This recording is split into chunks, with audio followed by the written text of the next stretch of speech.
This is the Lawrence County SportsNet, powered by LCAP. About to bring gold back to Lawrence County. Your home for the County of Champions. And how sweet it is! A state gold medal for the Union Scotties! And then the Shannock Lancers are your 2A softball champions. The trophy lifted high. The 10th seed Union Scotties are WPIAL champions. Not a Cinderella story, a championship story here. And your 2023 WPIL 2A Girls Champions, the Shenango Wildcats. The pitch from Cruz, here it comes. Swing and a miss! Union wins it! The Union Scotties have rallied to win the WPIAL Championship. The top local athletes and the top sports moments all featured here, live or archived at lcsportsnet.com. Work it down inside and alley-oop the young gun. She'll strike it and score!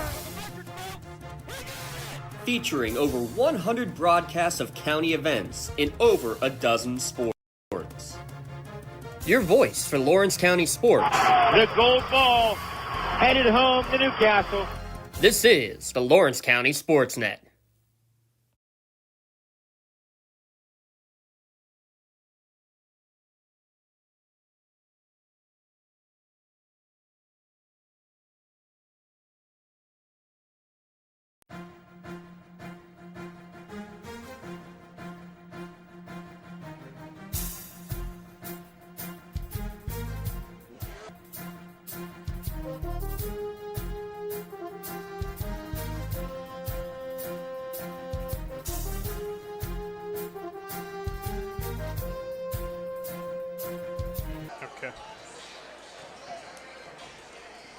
A pair of section rivals. It is the Ellwood City Wolverines at 18-9 and the Mohawk Warriors at 18-8. Eric Thomas and James. What it's going to be. Maybe the best question might be the Yellow and 34 in his two games. Yeah, he was sensational in the second meeting. You could also argue on the flip side, too. What does Ellwood have to do to stop Jay Rona, who right now has got the hot hand and actually was the leading scorer for this Mohawk team in Saturday's win in the first round? They only hit 2 3-pointers the entire game, but Rona 21 points. He has been on a tear since the WPIL tournament started. Yeah, he really has, and I think that's one of the keys to the game that we're going to end up talking about throughout the course of this one, Eric, is Jay Rona, because of the fact in those two games from Mohawk against Ellwood City, 9 points in each of them. That is well below his average. I shouldn't say well below because he's only averaging 13 a game this year. It feels like it compared to, like you said, what he's done through the postseason. But it's going to be about that second and third options for sure, especially when you look at what Jay Rona can bring. Colton Kreiser, Nate Williams, Aaron Lake needing to really step up for Ellwood City and getting points for them here today. I think that'll be guys to make it happen. We talked to both head coaches tonight. Mike O'Leary from Mohawk first. He'll be in our next segment.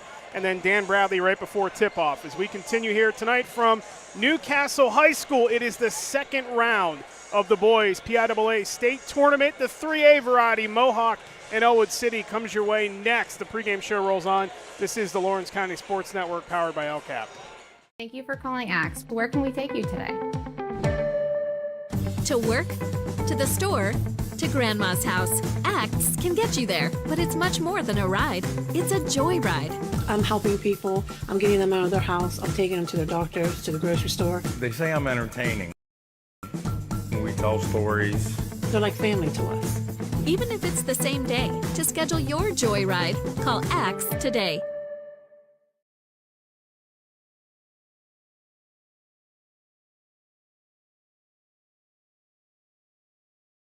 Well, with daily specials and pizza and subs available nightly until 10 p.m., you'll be properly refueled as well.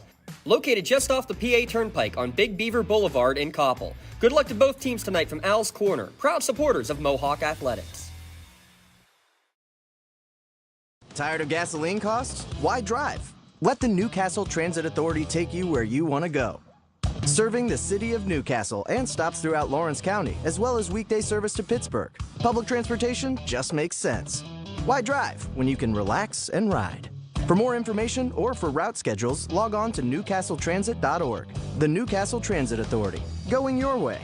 And remember, senior citizens ride free.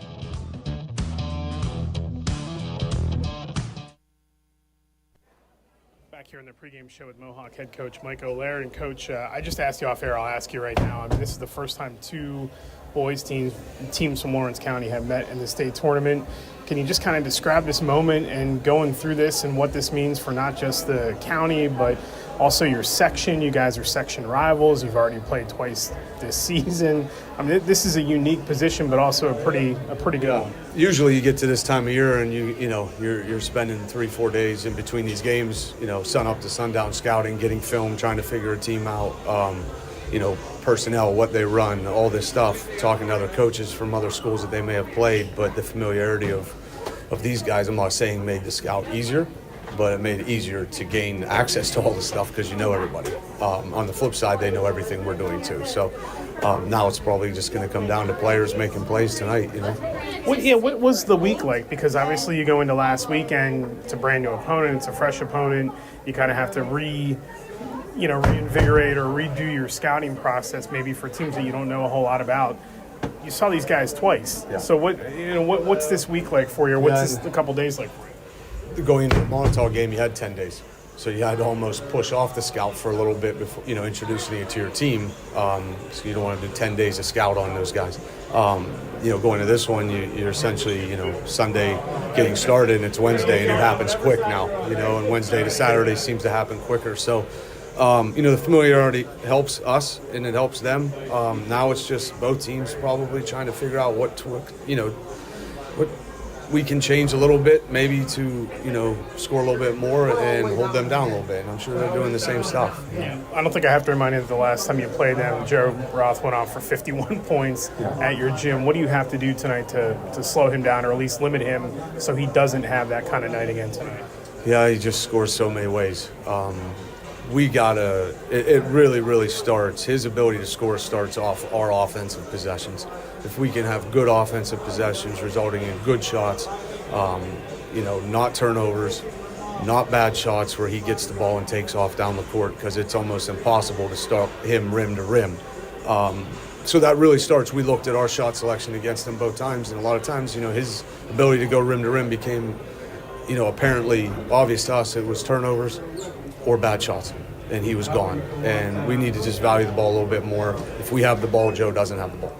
So if we try to spread him out a little bit, if we can get a lead, spread him out and make them guard us in the half court. If we have it, he doesn't.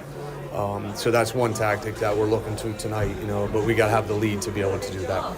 Bobby Fadden's gotten a lot of praise from your team this season. He's had big games, had a big game the second time you guys played the Ellwood City earlier this year. But your seniors, particularly Mason and Keegan Hopper and Jay Rona, were fantastic on Saturday in your opening round game. Is there sort of that sense that they don't want this thing to end, that they're kind of driving this machine right now? And what do you like in what you've seen of those three, the first, at least, let's go back even like to the WPIL playoffs, but more specifically Saturday, what did you like what you saw to those three? Yeah, and going back with Jay, specifically, the month of January, I wouldn't say struggled. We won every game in the month of January. Jay was deflecting a little bit. He was, more of a passer than a scorer. He was trying to find himself within this group of kids. But in the month of February, Jay's being Jay. He's, not just the reason, but he's a huge reason for our success in these playoffs, whether the Whitfield playoffs, state playoffs, these playback games. He's being really aggressive. He's attacking the rim. He's taking shots. Mason and Keegan are Mason Keegan. They're our energy dudes, and they're going to continue to be that. I don't have to worry about them if they're ready or they're going to be ready. They give us that much-needed energy, and Bobby's Bobby. Back here in the pregame show with Ellwood City head coach Dan Bradley. Coach, congratulations on getting here. I asked Mike O'Leary the same question. For you, what does it mean to have two county schools get to this point, match up for the first time ever in the Piaa tournament, and just happens to be one of your section rivals? Yeah, our section is a tough section. Top to bottom. It says a lot about our players, about the coaches that we have in this section, and just a good traditional matchup. You've been very close against these guys this season, and Joe had a monster game the second time, over 50 points. What do you need from your team tonight? What has to be different for your team the third time you're meeting Mohawk tonight? We've got to play better defense. We've got to slow Fadden down, got to slow Rona down, challenge the shots, and we need guys to step up. We've been getting better and better. We've been getting closer and closer, so hopefully tonight's the night. Busy week for Joseph Roth. I mean, he's got the PIAA swimming championships coming up. You'll worry about that if you guys get by Mohawk tonight. But there's obviously a lot on his shoulders tonight, too. What have you talked to him about, or what have maybe the team talked about? I mean, he is your guy, but he does carry a lot of weight, and he has been very successful carrying said weight. We really don't talk about it. It's just another day, another game. It's a big game for us here. And, whatever problems may rise ahead of us, it doesn't matter if we don't win. So we're just worried about the game tonight versus Mohawk, and we'll see what happens. How pleased were you with the outcome on Saturday, how you guys played? Obviously, we didn't see it in person, but it sounded like a lot of contributions. Guys played pretty good defense down the stretch in that game, and you have to be pretty pleased having gone through that game with Yock to get to the state tournament in a winner-go-home. You guys have been basically playing winner-go-home games now for 2 weeks. For a while now, yes. Westmont Hilltop's a very good team. I don't know if we could have played much better. Defensively, we challenged every shot. We boxed out. I think we gave up one offensive rebound in the second half. They're a much bigger team than us.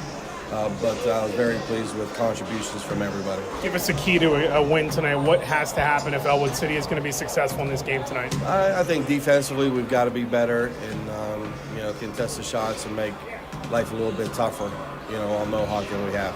Coach, good luck tonight. That's Ellwood City head coach Dan Bradley on the pregame show. Back with more for this on the Lawrence County. And there were the two coaches. Castle Asphalt and Construction is driven for their time here during the pregame. The starting lineups here tonight. Ellwood City will be the home team. They are in their white uniforms. They will start Nate Williams, Aaron Lake, Chris Smiley, Colton Kreiser, and of course Joseph Roth, 25 points a game. Had the monster game against Mohawk, but also a big game in the first round, 31, 17, and 7 against Westmont Hilltop. For Mohawk, Bobby Fadden, Jay Rona, JJ Nail, Mason, and Keegan Hopper. Let's do it. Third time, why not? The first two were great. Let's see if the third one can hold up to the original two this season. Oh, absolutely. Before we get started, we have to mention you are watching this for free because of some absolutely incredible sponsors. Got to give a shout out to NVR Manufacturing, to Al's Corner, Finest Gasoline, by Lawrence County Community Action Partnership, and Concrete Jungle 2K, the CJ 2K League. Big thanks to them. That's why we're going to get this one live or archived, and you can watch for free. We're ready to go. Ellwood in the home whites, Mohawk, the road blacks, and they're already laughing at center court. Roth against Fadden. Will we see Roth-Fadden Part 3? Fadden went 29-34, Roth 30-51 in those two games. A packed Nika High Fieldhouse. Let's rock and roll. It is packed to the gills here tonight. Looks like all of Bessemer, all of Ellwood City in attendance tonight. It is Mohawk off the tip, and Jay Rona will start the offense for the Warriors. Hopper, Rona, three-pointer, fires right away. It's short. Rebound loose, and Kreiser will run the other way for Ellwood City. Kreiser, a very high dribble, got away with it. Dribbles into the far corner. Lobs it inside to Ross. Skip pass across the way to Williams.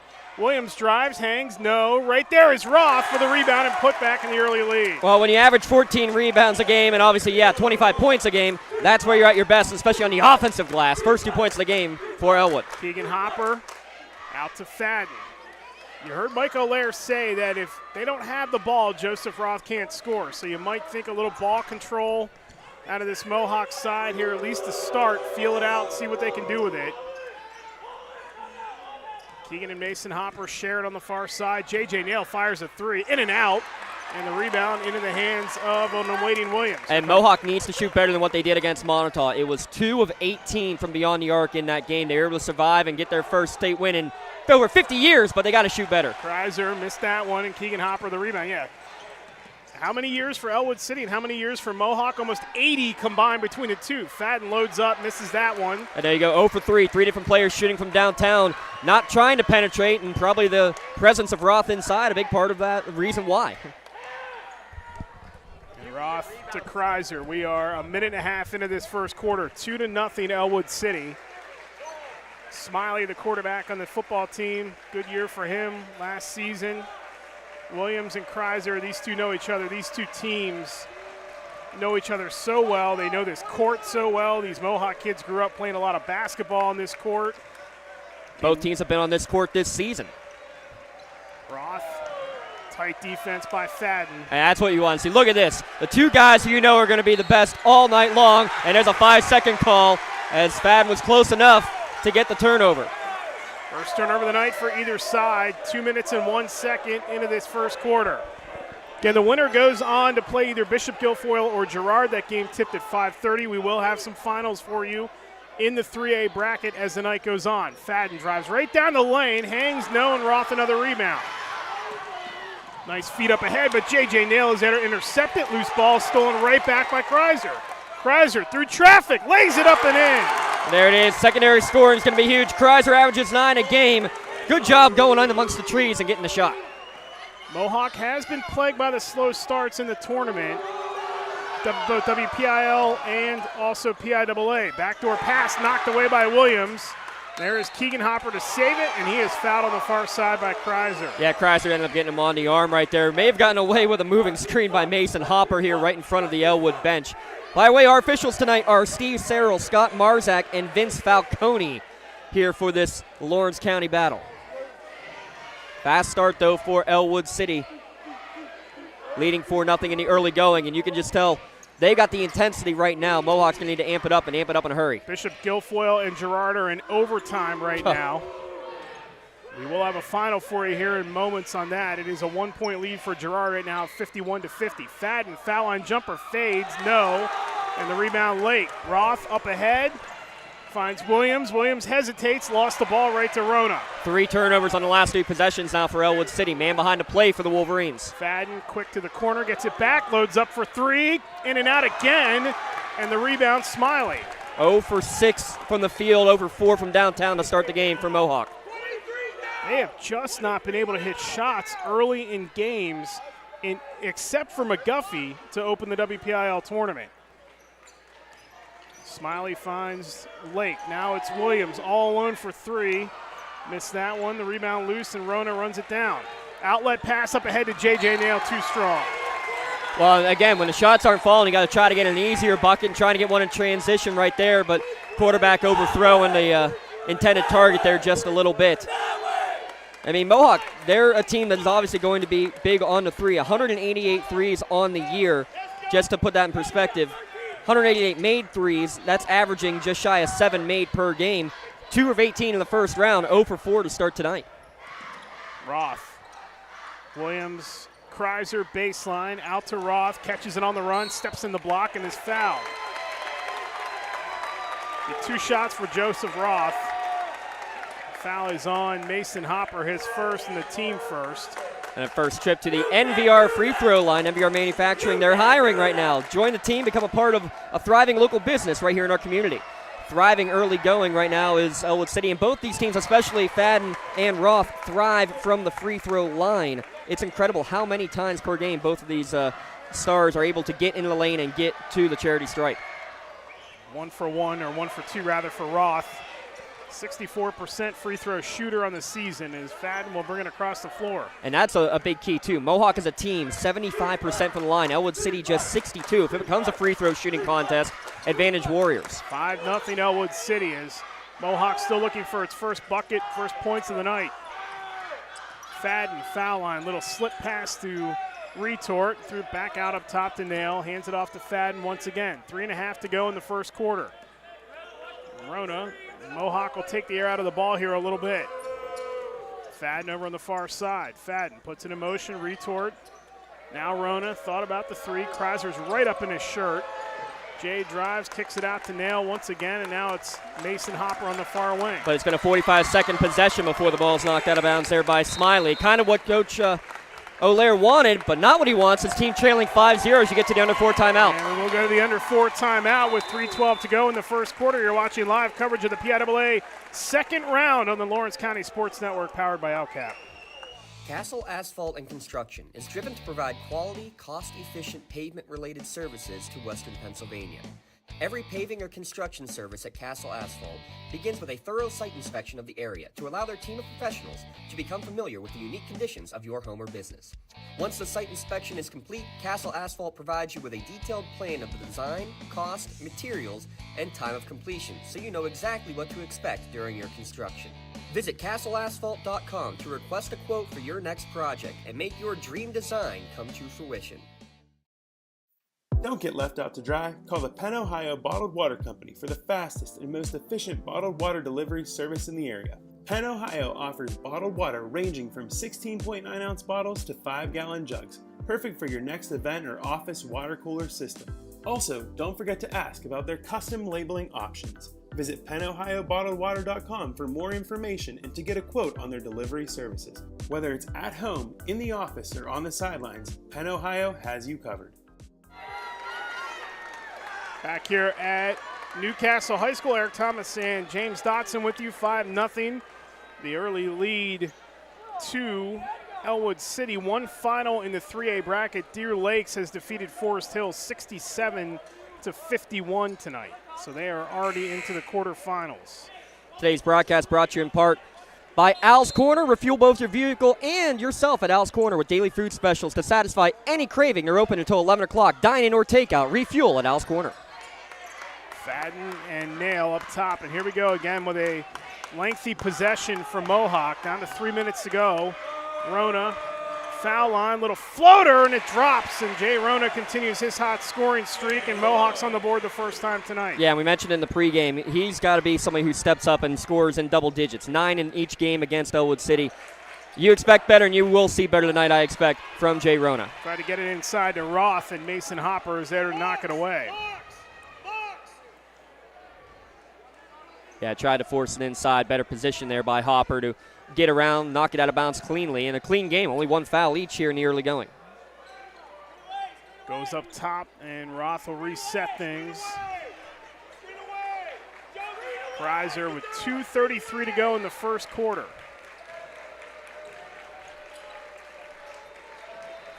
Lake and Kreiser up top.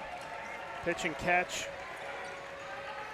Inside to Roth. Roth, they turn and defend him. Roth goes right through everybody and gets his second layup of the night. 7-2 Ellwood City. That little pump fake got Hopper jumping, and once he was in the air, there was no chance that you're going to stop the muscle of Joseph Roth. Mason Hopper inside to retort on the baseline. Now it's back to Mason Hopper. Puts the ball in motion against Smiley. Drives tough off the window, and Mason Hopper draws the foul. And will shoot a pair with 1:59 to go in the opening quarter. Yeah, back to the MVR manufacturing free throw line, but that's a good attack. That's what you need to do if you're Mohawk. You can't be afraid to attack because of a guy named Joseph Roth. At 6'5", understandable when a guy who's averaging 3 blocks per game. As the foul there went on Chris Smiley for his first. And the first freebie up and in for Hopper. Hopper 63% on the season. At a quick glance, that's the worst of the starting 5 for Mohawk, and he makes them both. Yeah, perfect at the line there for that trip. Down to 3 at 7-4 with 1:55 to go in the opening quarter. These two teams feeling each other out like two teams that haven't played this season. You said it when we went off air there for the break. Interesting start to this game. Yeah, and it's going to be what team can get into a rhythm. Hasn't been a whole lot of rhythm, lengthy possessions, but not a lot to it. And, I mean, that's, I think, exactly what Ellwood should be doing. Get it down to your big man. They're trying to double his Mohawk, and that time just too late was Nail. And instead of smacking the ball out, he ends up smacking the arm to pick up the foul. 2 fouls apiece for respective teams. Roth not in the act of shooting, so they inbound. And it goes to Smiley. Smiley around everybody. Pull-up jumper is short and rebound. J.J. Nail skying for that one. Mohawk can tie on this possession with 1:23 to go in the first. And Fadden will back it out. Ryan Widmere is going to check in at the next stop for Ellwood City. Keegan Hopper got tied up. Nail at the foul line. Head fake out to Rona. They are closing out on him, and he gets called for the travel.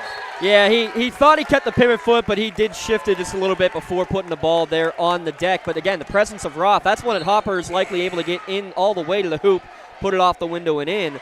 Instead, he has to stop, pull it back out, and you end up having a traveling violation in the end. Mentioned both these teams played at Newcastle earlier this year. Ellwood City lost against Shenango here back on December 10th. On that same exact day, Mohawk took on Franklin and lost by 3. So both teams looking for their first win on this court here as well this year. Roth flips it in the corner. It's Williams, skip pass across to Kreiser. Under a minute to go. Kreiser through traffic, throws it up. There is Lake to get it. He is stripped again, and here comes Keegan Hopper the other way. Keegan all the way out to the corner, and he was fouled. Yeah, I think Aaron Lake grabbed him on the arm, I believe there, Eric. Kicked it out to Justin Boston, who checked in at the last stop. Final In the other second-round matchup in this little pod, Girard, 6 for 6 at the free throw line in overtime. They advance past Bishop Guilfoyle 55-52 in overtime. Catch and shoot off the inbound by Boston is no good. Roth the other way with 35 seconds left. Whitmire, now Roth once again. Going to be a busy week for Joseph Roth. I mean, he is one of the best athletes, pure athletes in all of the WPIAL. In the state swimming finals on Saturday at Bucknell University, trying to carry his team into the state quarterfinals in basketball on the same day. Down to 7 seconds. Roth, guarded by Fadden. Roth spins on Fadden. Roth, baseline, great defense by Fadden. And if nothing else, Mohawk prevents a last-second shot by Roth, and they get out of the first quarter down by 3, 7-4. We'll take a timeout. Ellwood City leads it after 1. You're watching live coverage of the boys' 3A second round of the PIAA tournament on the Lawrence County Sports Network, powered by LCAP. When injuries get you sidelined, don't trust just anyone to get you back on the field. Visit Health in Motion Physical Therapy in Shenango Township.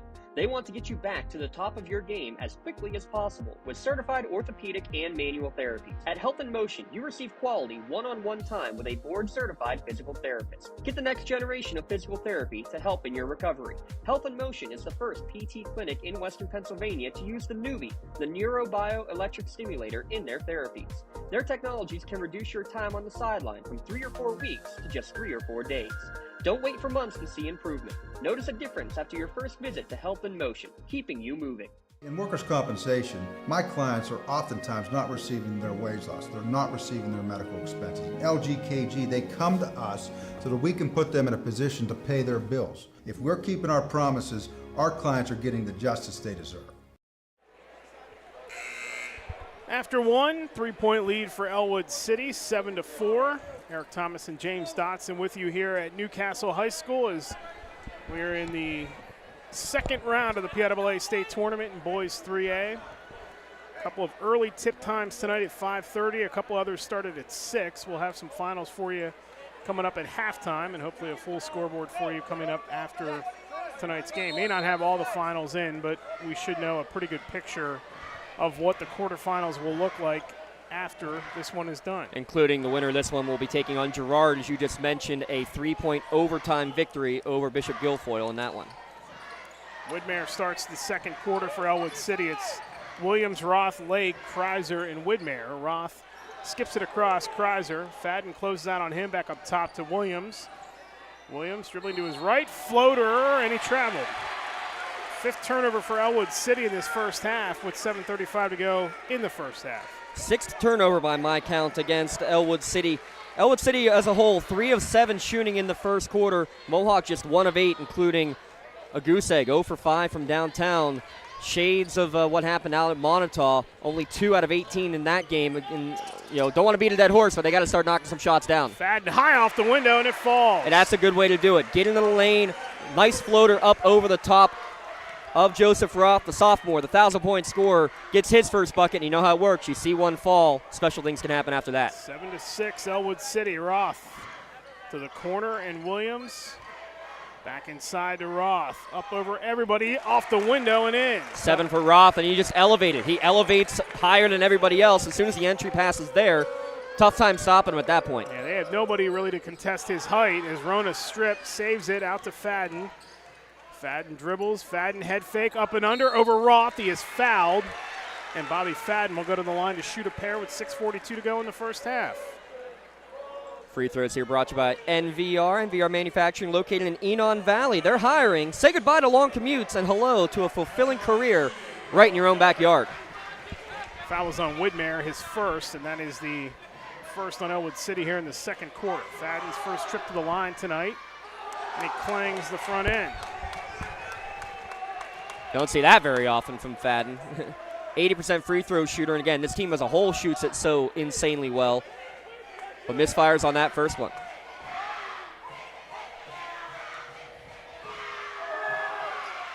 Second one also out for Fadden. And the rebound controlled by the Wolverines, up by 3. Probably can count on one hand how many times he's gone to the line and missed both free throws in this season. Maybe in his entire career, to be honest. Hand off Kreiser to the corner. Lake for three. Hits the side of the rim, and there's Nail once again. He's been fantastic on the boards. Outlet pass to Fadden. Beats everybody to the bucket and lays it in. Well, when you have a quarterback out there, literally a great quarterback out there in Jay Rona leading the break, and your wide receiver, Bobby Fadden, streaking ahead of the play. Beautiful pass, beautiful find, cuts the lead down to 1. Two cousins hooking up. They've played so many one-on-one games growing up. Lake, lob pass inside, catch by Roth. No, tipped out of there in the hands of Hopper. Here comes Rona the other way. Jay starts stop, pulls it back towards the corner. And so headsy is Jay Rona. Knew there was nothing there, pulls it back out, lives to extend the possession. And Nail traveled. Yeah, didn't come and get a jump stop there as he collected the basketball. That's going to be a foul every time. You might get away with that during the regular season, but not with your veteran crews that you're going to see here in the state playoffs. Inbound, Roth. Bounce pass up ahead, nice. Find underneath, they give it right back to Roth. Waits, the bucket and the foul for Joseph Roth, who's got 9 of the 11 for Ellwood City here in the first half. Take a look at the replay, nice feed. Boy, they move the ball so well, does this Ellwood City team. A lot due in part to the fact that Roth is one of the leading assist men on this team. Yeah, he averages, Eric, assist-wise, he averages 6 per game. He is literally a point forward. He is like a Magic Johnson out there, and he completes the three-point play. He's your first player in double figures with 10. Will Nardone out there for Ellwood City. Fadden head fake, contact, foul. He's going to go back to the line to shoot 2 with 5:16 to go until halftime. Yeah, Nate Williams will pick up that foul, and I'll tell you what, he probably didn't need to because he's not going to make that block, but the big man Joseph Roth right next to him probably would have made the block. Chris Smiley will come back in for Ellwood City. The second quarter here is brought to you by LCAP Early Learning Center. Help your little one blossom. Immediate openings in childcare and preschool classrooms all across Lawrence County. Give them a call at 724-944-7671. Out of town, scoreboard update. Franklin with 1:30 left to go in the fourth, leading Chestnut Ridge 57-52. Fadden makes both. That would set up Deer Lakes and Franklin in Saturday's quarterfinal. Yes, please. Yes. Smiley up ahead to Roth. That Franklin team is very impressive. 8 seniors on that squad. How Girard beat them in the state or in the District 10 finals is beyond me. Lob to Roth, missed it, and the putback attempt was poked out of bounds by Mohawk, so it'll stay with Ellwood City with 5 minutes to go until halftime. I think Roth thought about slamming it down and then changed his mind last second on that alley-oop attempt, tried to lay it up and in, was too strong as a result, but they will get another possession. Roth again with 10 of the 12 so far for the Wolverines. Out to Smiley off the inbound. They throw it away, actually into the corner. Nardone was there to pick it up. Kreiser resets with 4:50 to play until halftime. His team up by 2. Kreiser slips, goes by everybody, hangs, and somehow Colton Kreiser gets that to fall. Keep that in mind for a Maley Chiropractic play of the game right there. Somehow hangs in the air, somehow puts it in. Keegan Hopper the other way, no, and Roth another rebound. Here comes Joseph Roth the other way, splitting through everybody, lobs it inside, catch by Kreiser, no, and a foul called on Dante Retort. And that'll be 2 shots for Ellwood City with 4:31 to go. But that's exactly it right there. Everybody focuses on Joseph Roth. It starts at the other end. He's not even in the picture, and he alters the shot because Hopper ends up falling away from the shot. And on the other end, everybody focuses on him. You're able to find Colton Kreiser hanging underneath the hoop, and he goes to the MVR free throw line. Kreiser good on the first. 5-point lead for Ellwood City. Roth with 10, Kreiser with 5. Second, Kreiser in and out, and there's Nail once again. Yeah, Nail had double-digit rebounds, and he is his team's leading rebounder, double-digit rebounds against Montauk in the first round. Rona with 4:19 to go. To reset things, pull-up three-pointer by Jay on the way, misses everything. And Drew Rona the rebound. Yeah, Cousin missed everybody, almost ended up back towards half court before it was grabbed there by the freshman. As Fadden hands it off to Nail. Nail to Drew Rona, now Jay Rona with 3:58 to go.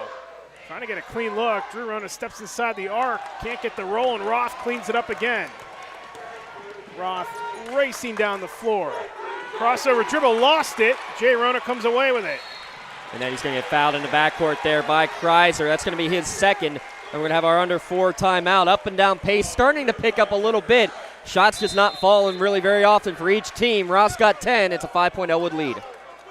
We will take a timeout with 3:44 to go in the first half. You're watching the Piaa boys second round on the Lawrence County Sports Network, powered by LCAP. On your way to the game? Be sure to refuel at Al's Corner. Finest gasoline since 1997, with the finest food around as well. With daily specials and pizza and subs available nightly until 10 p.m., you'll be properly refueled as well. Located just off the Piaa Turnpike on Big Beaver Boulevard in Koppel. Good luck to both teams tonight from Al's Corner, proud supporters of Mohawk Athletics. Does your blueprint not match the vision of your building project? Not with Creative Edge Architecture. From concept to creation, Jeff Measle will help tackle the complex problems, creating design solutions and construction experience. Creative Edge gives you the edge design and construction meet. For more than 120 years, people have relied on Martindale Hubbell's preeminent rating to select their attorneys. If you've been involved in an automobile accident, you should do the same. At LGKG, we have been preeminently rated for over 40 years. Today's broadcast is brought to you in part by Al's Corner, located just off the Turnpike in Koppel. Tired of gas station food? Stop at Al's Corner, your one-stop shop for homemade meals, snacks, and great company. Check out their full menu online, alscorner.com. That's ALS-corner.com. 5-point lead for Ellwood City. Eric, real quick, look at these two coaches. It's first year for Dan Bradley here at Ellwood City.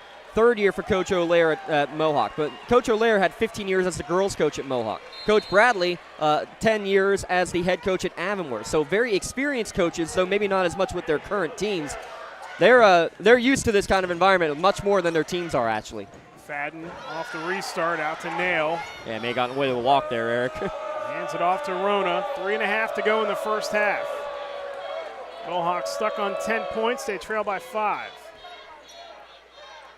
Retort. Rona. Fadden, open 3. That might have been tipped. And Roth the rebound. Smiley looked like he might have gotten a fingertip on that. Roth kicks it out to the corner to Smiley. 3 ball on the way. In and out. It was a deep 2. And Retort the board. Here comes Fadden the other way. Fadden around Smiley. Drives in traffic. Tough angle. And Fadden gets it to go, and he's starting to heat up. Yeah, 8 points all here in the second quarter, and again, hanging, absorbing the contact. I think a good no call there because perfect verticality there by the Ellwood defender, but he ends up absorbing the contact, putting it off the window and in, and now we're going to get a turnover as this one's thrown into the Mohawk bench. They are 8th turnover by Ellwood City in this first half. They lead it by 3.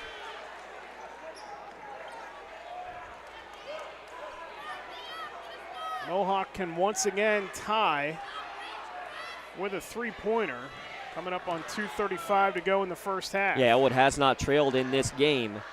Started off on a 5-0 run and haven't looked back since. Fadden drives to the bucket, reverse layup, no. Roth cleans up the miss. Here comes Roth. The other way, dishes it off. Roth to Lake, and he lays it in for 2. And again, just hanging in the air, a jump pass. Normally you tell your guys don't jump pass. Well, when you're Joseph Roth, you can hang in the air much longer than your typical player, and you're still up above everybody to make that strong pass. Back to a 5-point lead, Rona. Drew Rona, that is, to Nail. Nail cuts across the free throw line. Head fake underneath the Retort. Retort back out to Drew Rona. Drew to Nail, and we get an offensive foul away from the ball, or rather it's a 3-second. And that'll turn it back over to Ellwood City with 1:55 to go in the first half. And on that possession, they were just face guarding against Bobby Fadden. So Fadden's just chilling here near midcourt. You wondered if you would, do you throw a junk defense at one of these guys? I mean, easier against a 6'1" Bobby Fadden than a 6'5" Joseph Roth, but you wondered if you would start to see one of those junk defenses just to try to switch it up, and I think a good little change up there from Coach Bradley. 17-12 Ellwood City. Roth out to Nardone. 3 ball on the way. Will Nardone, his first bucket of the night. 20-12 Ellwood City. And the first 3-pointer by either team tonight. Rona drives, kicks it out to Retort. Retort backs out, back to Rona. Rona spins, comes away, gets reset on the wing, now dumps it inside to Retort. Great give and go with Retort and Rona, and it's 20-14. And that's it right there. It was a little box of one, diamond in one, and they finally were able to identify it. Fadden gets out of the way, a little two-man game, and nobody in the paint to cover Retort, on that roll to the hoop. Roth spins, dumps it underneath once again. Lake blocked, and the rebound to Retort. Here comes Jay Rona the other way. Jay looking down court, hands it off to Fadden. Fadden around a Retort screen, foul line jumper, and he is fouled again. Yeah, good call. Got him on the arm. Aaron Lake saying, I don't think so, but because he's not the one who did it. It was Chris Smiley who got him on the arm for the personal foul.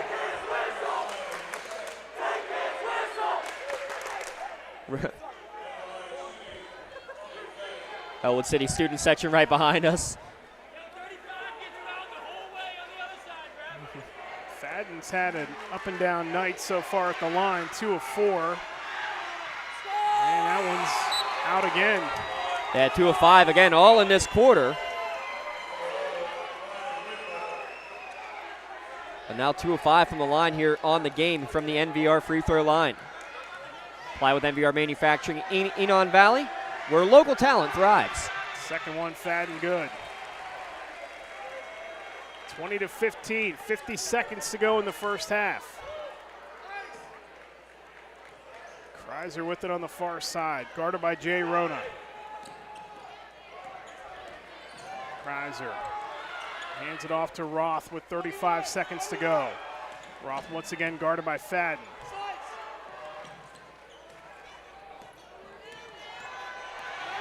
Fadden with tight defense, and another 5-second call out of the defense of Bobby Fadden with 25 seconds to go in the half. Yeah, Roth is trying to do that quick drive step and back off, but he's not getting enough separation to reset that 5-second call. I mean, that last one, it wouldn't have been close, but I think the 5 seconds happened before he made that last step backwards. So I do think both 5-second calls were accurately given.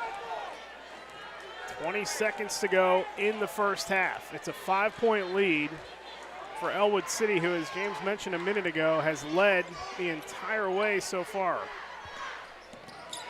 Mason Hopper to Fadden right in front of us. Down to 3 seconds. Step back three by Bobby on the way. No. Nail had a chance at the putback, and it was blocked by Roth, and that is how the first half will come to a close.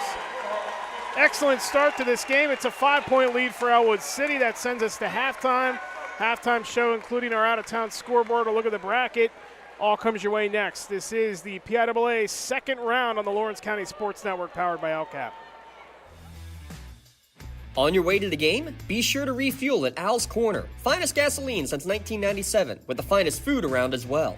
With daily specials and pizza and subs available nightly until 10 p.m., you'll be properly refueled as well. Located just off the Piaa Turnpike on Big Beaver Boulevard in Koppel. Good luck to both teams tonight from Al's Corner, proud supporters of Mohawk Athletics. When it comes to protecting those you love, the businesses you've built, or the things you've earned, you need someone you can trust. Who better to protect your interests than a local insurance agent? Pontius Insurance is a team of local agents helping local residents in Lawrence County and surrounding areas, specializing in auto, home, business, and life insurance. Come see Dan Pontius, Jessica Dix, and Tracy Giddings, and the rest of the team at Pontius Insurance, and receive the personalized service you deserve. Works in Progress Painting wishes a successful and satisfying season to all the Lawrence County sports teams and athletes. Work hard and bring honor to your team, school, and family in how you play. Joe Wright and his family have been providing painting, window cleaning, and other property services for business and homeowners in the Lawrence County area for over 10 years. Their goal on every project is to provide a meaningful service that honors their customer, God, and their family, and to have fun while doing it. Works in Progress is now booking interior painting projects for both residential and commercial projects. Call Joe today at 724-714-4294 to discuss your next project. When the high school season heats up, make sure you have the best gear to support your school. Head to the Red Zone on Wilmington Road in the Shannock for all your county sporting apparel needs. From sporting goods to custom apparel to embroidery and more, the Red Zone has it all. Quality gear for all 8 schools in the County of Champions. Stop by and enter the Red Zone or visit them online at theredzzonesports.com. Score big at the Red Zone. Right now, someone very special needs your help. This is Jack Lynn, CEO of City Rescue Mission. No one is beyond God's love and care. One person's life can affect another. Though you may never meet this person, you can make a difference in his or her life. Hurting men and women in our community desperately need food, shelter, and physical and spiritual care. Some are struggling with abuse and addiction. They feel alone, unloved, and forgotten. Individual, caring people provide their hope. You can help change the lives of men, women, and children. Visit cityrescuemission.org and help us today. Your halftime show here today is going to be brought to you by NVR Manufacturing. Attention job seekers in your community. You tired of sending out resumes and waiting for replies? Well, listen up. NVR Manufacturing is hiring. That's right, looking for motivated individuals like you to join our team and make a real difference right here in our own backyard. Apply online at nvrinc.com. That's nvrinc.com or call 724-336-4227 today. Halftime here at Newcastle High School, 20-15. Ellwood City, who has led from the tip, leads Mohawk in this third meeting between these two this season, but this one, the biggest of them all, is the winner will go on to the state quarterfinals on Saturday at a site and time to be determined, and they will take on Girard, who defeated Bishop Guilfoyle earlier tonight, 55-52 in overtime. In fact, there are 4 finals now in the 3A bracket as we see it.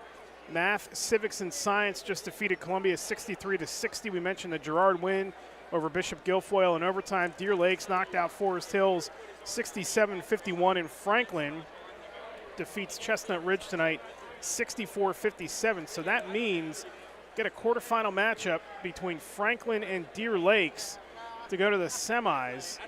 And Math, Civics, and Science will await the winner of Loyalsock, Notre Dame, Green Pond, Trinity, and Executive Education. Tips off in a couple of minutes, as does Devon Prep and Riverside. So we might know the rest of those before we get done here tonight, but likely most of those will be in play still when we're done, as those 3 games tip off at 7:30. Are you surprised at the pace of this game in terms of the scoreline being 20-15 when you look at the regular season games being 77-64 and 82-77 there, Eric? A little bit, and I also think that by design, Mohawk wanted this to be a little low scoring, but, the issue to me is if you are going to make it low scoring, you better start fast, because Mohawk has not started fast in their last handful of games. You have to go back to the McGuffey game in the first round of the WPIL tournament to find a game in which they started lights out. Did not start fast against Yock, ended up winning that game. Did not start fast against Burrell, lost that game. Did not start fast on Saturday night in the first round, somehow won that game. And here tonight, as Tim Continenza joins us with a look a little bit deeper at some of the stats here, they did not get off to a fast start again. Now they only find themselves in a 5-point hole, but this Mohawk slow starting thing is starting to become a bit of an issue. Yeah, coming out of the second half, obviously, I mean, you got to be looking at Bobby Fadden and Jay Rona. I mean, Jay has really been silent. He took that 1-3 basically all game. He maybe took one other shot. Defensively, he's done well. He's caused a couple steals in that, but they're not penetrating. They need to get to the line. This team shoots over 80% with those 2 players, and Fadden and Rona. You got to get to the line. It makes so much more sense. And they're only 2 possessions down. I mean, 5 points is not tremendous, but when you look at what Roth has done, Roth does what he does. He gets rebounds and he scores points. He has 4 rebounds. He has 10 points. He's directing the offense. And both teams are, kind of filling out the officiating, and they're calling it kind of tight. Nothing on extreme, but they're not allowing any extra 5 seconds and stuff like that where you would see some of that delay in the past to work something out. Not seeing that here tonight. What are your thoughts on what Ellwood's been able to do here? They've led the entire first half. They've just not been able to fully extend away from this Mohawk team. Yeah, and I got to give Mohawk a little credit for, having a defensive system where they're double teaming Roth and really forcing him to get others involved. And I thought they've done a decent job.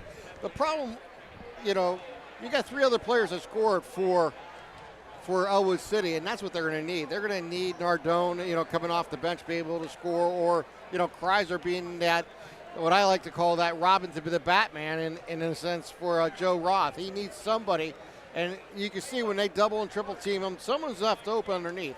They need to find that player, whoever it may be. So far it's been Kreiser, who has been the player who has gotten the most opportunities with that double team that Mohawk's been doing on Roth. Roth kind of slowed down there a little bit in the second quarter. He finished the first half with 10, had 5 in each, but we didn't hear a whole lot from him there in the latter stages of the second quarter. What other kind of stats you got for us there? Basically, like I said, the one that really stood out is Bobby Fadden. He was 3 of 6 from the line. Here's a guy who normally shoots 80%, and to be 3 of 6 is kind of surprising on that level. And then you look at what they've done defensively, though, is J.J. Nail has four rebounds, and Dante Retort off the bench with 2 rebounds and a bucket. So on that level for Mohawk, that's what they need. They need someone to step up. But obviously, you have 2 scorers on Mohawk in Rona and Fadden. Fadden has 9 in the first half. They got to find a way to get Jay involved and get Jay filling some of that shot just to take that pressure off. They have the two-headed monsters in the sense that could score, and everything goes through Roth for Ellwood City. So I expect to see more double teams from Mohawk, but more importantly, I think for Mohawk offensively, they got to get Jay Rona going. You and I did the second game between these two together, and there was no answer for Roth in the second half. I mean, he scored, I think, 36 of the 51 in the second half. They just did not have an answer for him under any circumstance. And remember, that was a game in which Mohawk at one point, I think, led by 17 in the second half, and they still, Ellwood City was able to rally and make that a close game down the stretch. What do you expect in this second half? You see Fadden get a little hot there in the second quarter despite his free throw woes. Roth in double figures. What's going to decide this game here in the next 16 minutes? I really think it's going to be, can you contain Roth? Because you know he can explode. What we've seen in that game was Roth being able to be a force rebounding the ball and taking it down the court himself and getting into the lane and scoring, either getting to the line, getting that extra shot, or just being able to get his own rebound and putting it back in. I think it's going to be key for Mohawk to keep him. Roth is going to get his points. The problem is you don't want him to get, 14 rebounds that he's averaging throughout the season. So if you can hold him down to under 10, that'd be a big bonus. And then I think, like I said, Mohawk, you got to get Jay Rona involved. Somehow, some way, Jay Rona has to be seen on the scoring table. They need that leadership that he brings to this team. Just 2 points in the first half. Tim, thank you.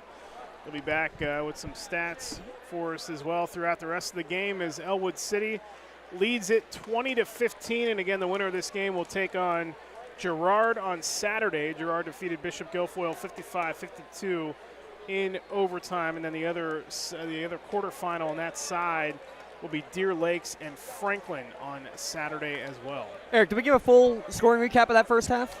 Not quite. Fadden with 9 for Mohawk, 2 apiece for Retort, Rona and Mason Hopper for Ellwood City. Joseph Roth, 10 points, 5 for Colton Kreiser, 3 for Will Nardone, and 2 for Aaron Lake. I know for Mohawk, I know Bobby Fadden has taken over. He's got the team-high 9 points. But Jay Rona needs to step up in this second half. Again, only 2 points. He only had 9 in each of the first 2 games these two teams played. Fans are probably sick of me saying that at this point, but it's true. He needs to step up right here, right now. I think this is a Jay Rona show in the second half if Mohawk's going to get a victory. Let's see what the next 16 minutes bring us. The winner goes to the quarterfinals. Backdoor to Fadden to start the third quarter to cut the lead down to 3. Nice look by Rona, and there he is getting involved, not scoring, but getting involved on the play. Yeah, and Roth guarding him had to go out to the perimeter because you got to guard Fadden on the perimeter, but the backdoor cut, old school, to get the first bucket. Starting 5s on the floor for both sides. Roth catch and shoot, easy money on the other end, and it's back to a 5-point lead. I don't know if I can say easy money, but he sure makes it look easy money there, high off the glass and in. Keegan Hopper to the block. Keegan Hopper out of a double team, throws it off the window and in. His first points of the night, and we go back and forth here in the first minute. What did I say? Making it look easy?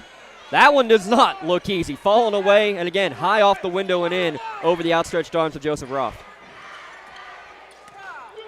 Roth with the ball in his hands, drives off the window again. The basket counts, and a foul for Joseph Roth, his 14th point of the night. And he doesn't need much separation. That little screen, not great, but it gets just enough, and riding him the whole way is why he ends up getting that foul at the end for another and one opportunity at the NVR free throw line, where local talent meets opportunity. NVR Manufacturing. Apply today. And Roth makes good on the free throw attempt. 5 quick points here in the third quarter for Joseph Roth. First team foul for Mohawk in the second half. Nail, foul line, Nail kicks it out. That is Mason Hopper with the runner. That was rather Keegan Hopper, no good. Roth looks down the floor, Smiley. Smiley goes through everybody with a Euro step, and he lays it in. Yeah, somehow slowed himself down to put it up and in. They're pumped now as we have a timeout, but look, quickly up the court after the shot altered by Roth. Again, a jump pass in transition to get the layup. Great Euro step, and Mohawk's going to take the first time out of the game. This timeout brought to you by NVR Manufacturing. Don't miss out on your chance to work for a company that values its employees and offers competitive wage and benefits. Apply today at NVR and take the first step towards a rewarding career close to home. And that's right there a big reason, Eric, why he's averaging not only 25 points, not only 14 rebounds, but also 6 assists per game. By the way, this is his second sport. He'll be in the swimming state championships trying to defend a couple of state titles over the weekend. What a weekend this kid might have if he can get his team to those quarterfinals.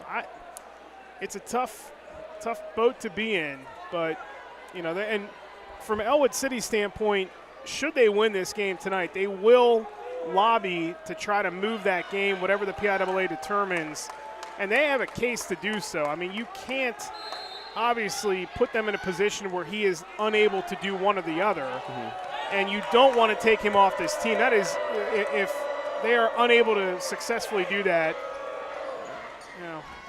We'll not digress any further because I think you know exactly how I feel.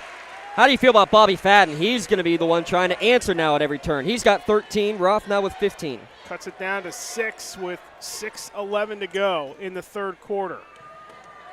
Williams finds Lake, top of the circle, lob underneath to Roth. Roth off the window and in again. And here he goes, heating up like he did the second half against Mohawk the second time around. Feels like a boxing match. Roth Fadden part 3. Here we go the other way. Yep, Fadden lays it up off the window again. Back to a 6-point lead. Mohawk's got to get stops on this end of the floor. That's the key. It's Drew Rona checking on Williams. Williams a little lean in. They're going to get a foul on the floor on Drew Rona. Yeah, I thought they may have gotten Williams lowering the shoulder, initiating that contact, but Rona had the arm kind of tangled in there. That's why he gets called for the block there. Dante Retord is back in, as is Justin Boston. You know, Mike O'Lear said on Saturday before their game, their first-round game, when asked about the bench, that he thought that Retord or Boston might be the game that one of those two guys impact the outcome of it. Now, Retord played pretty well in that game. Nothing really that altered the outcome of it, but this is a great chance right here. Down by 6, and Boston's been able to provide some offense at times for this team too. Roth spins, and what do we got? We got a blocking foul on Fadden. Nope, we got a charge on Roth. It is a Maduro law change in possession as Roth just not in control on that one. Our friends at ECS, I got to give them a shout out. They're doing the broadcast here tonight as well. They've done a lot of broadcasts with us throughout the course of the WPIAL and state playoffs.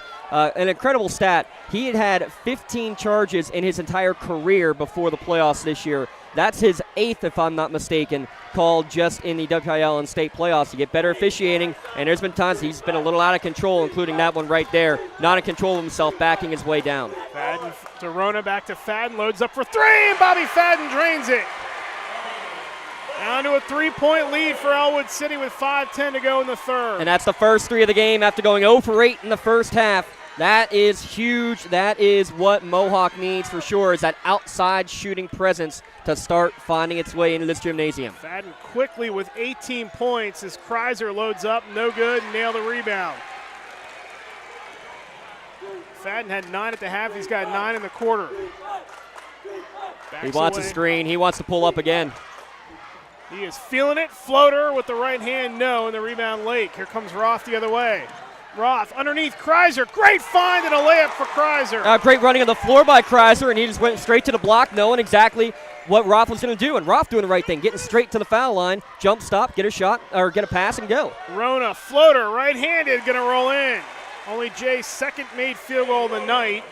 And it's back to a 3-point Ellwood City lead with 4:17 to go in the quarter. This is the kind of pace I think we were more anticipating here tonight. 20-15 at halftime. Wasn't going to last long. We're going to get a blocking foul against Rona here right in front of us, and he went for the steal and ended up committing the foul first. Team's third of this third quarter. Thadden with 18, Roth with 17. But Mohawk just hanging around. Ellwood City gave him a nice run to start this quarter, but Mohawk staying close. Yes, they are, as Williams gets it in the corner, lobs it into Roth. Double team, Roth lost it. Roth gets it back. Roth, what a move to try to get the shot off. Nail the rebound, and look at the play by Smiley, and then Rona picks it right back from him. Up ahead, Rona. Drew Rona drives off the window and in for Drew Rona, and it's a 1-point Ellwood City lead. How about the freshman? I know he's played a lot this year, but a great baseline drive, switches to the left hand with a little bit of English, and now a poke away from Big Brother Jay. Stealed.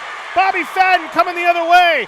Fadden blocked from behind. What a block by Lake all the way to Roth, and Roth will lay it up and in. And a timeout called by Bradley, Coach Bradley in Ellwood City, with 3:23 to go in the quarter. Oh my goodness, check out this LCAP instant replay. What's better, the block or the recognition immediately afterwards that you got your big man hanging down at the other end for the easy pseudo slam? My goodness, it looked like Mohawk had all the momentum. They were about to take the lead. It was looking great. They have your guy going in there one-on-one where he's been so successful all year.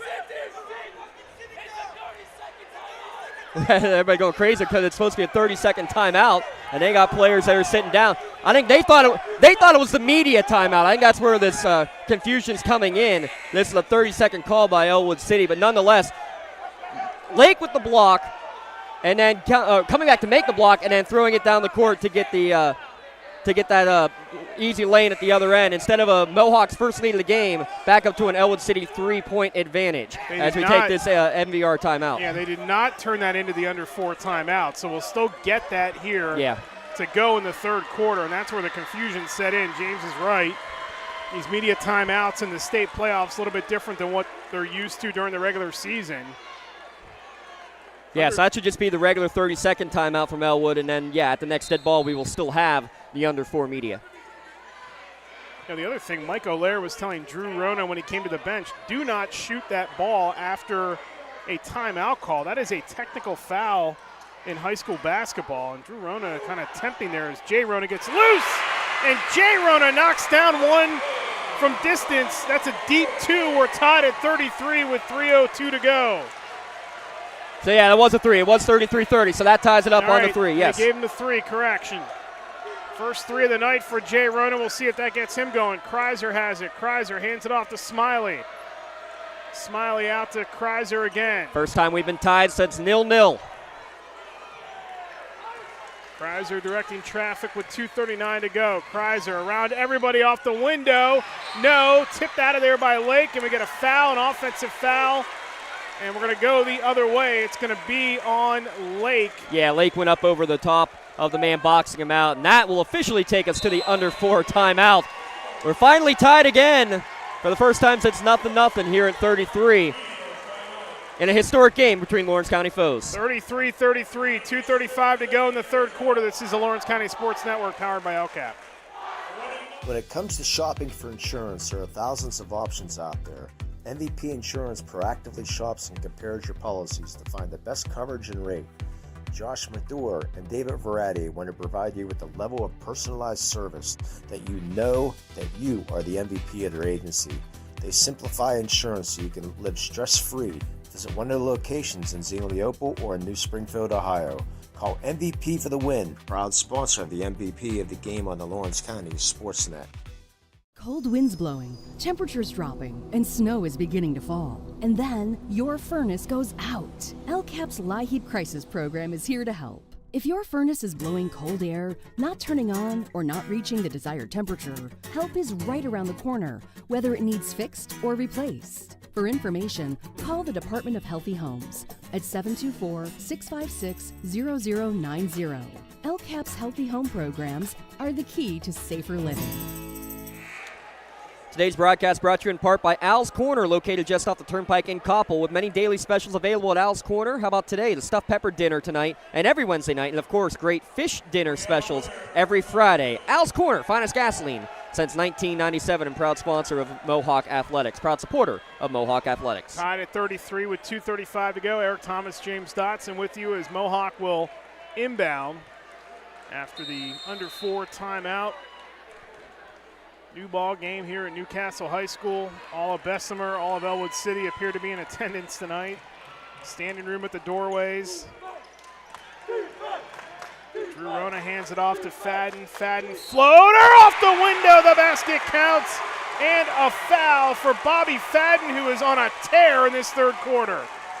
I love what they're doing to try to get him the ball first on the perimeter. He doesn't need a whole lot of space, and yeah, got him on the wrist on the way up.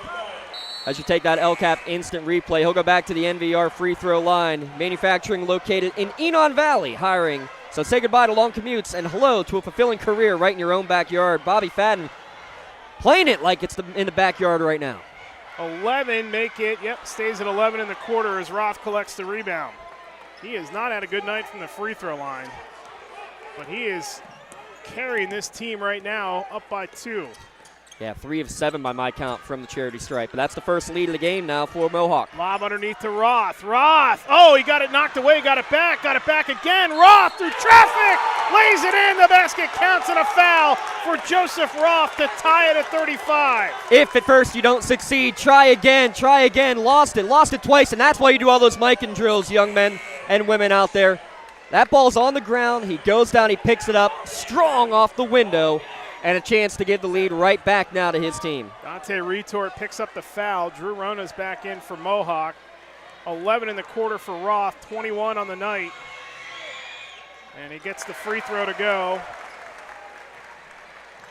36-35 Ellwood, under 2 to go in the third quarter. Fadden gets it to Keegan Hopper. Hopper to J.J. Nail. Nail bumps off Roth, nowhere to go, turns, lost it. Roth stripped it basically with one hand. Here comes Joseph Roth the other way, leans in, kicks it out, gets it right back. Now they'll reset the offense with 1:35 to go in the quarter. Yeah, credit Keegan Hopper, stood his ground and made Roth have to pull it back out. If he tried to back in, probably would have been another charge. Kreiser. And now they'll keep things moving here with 1:25 to go. Williams lost it. Williams hits the deck, threw it right into the hands of Keegan Hopper. Here comes Mohawk the other way, trying to take the lead. It's Drew Rona out of the corner, and Drew Rona drains another 3. That's only his 6th of the year. Only his 6th three-pointer of the year. How about the freshman, the newbie, stepping up in prime time? He has been fantastic in the playoffs. Mohawk by 2 with 57 seconds to go.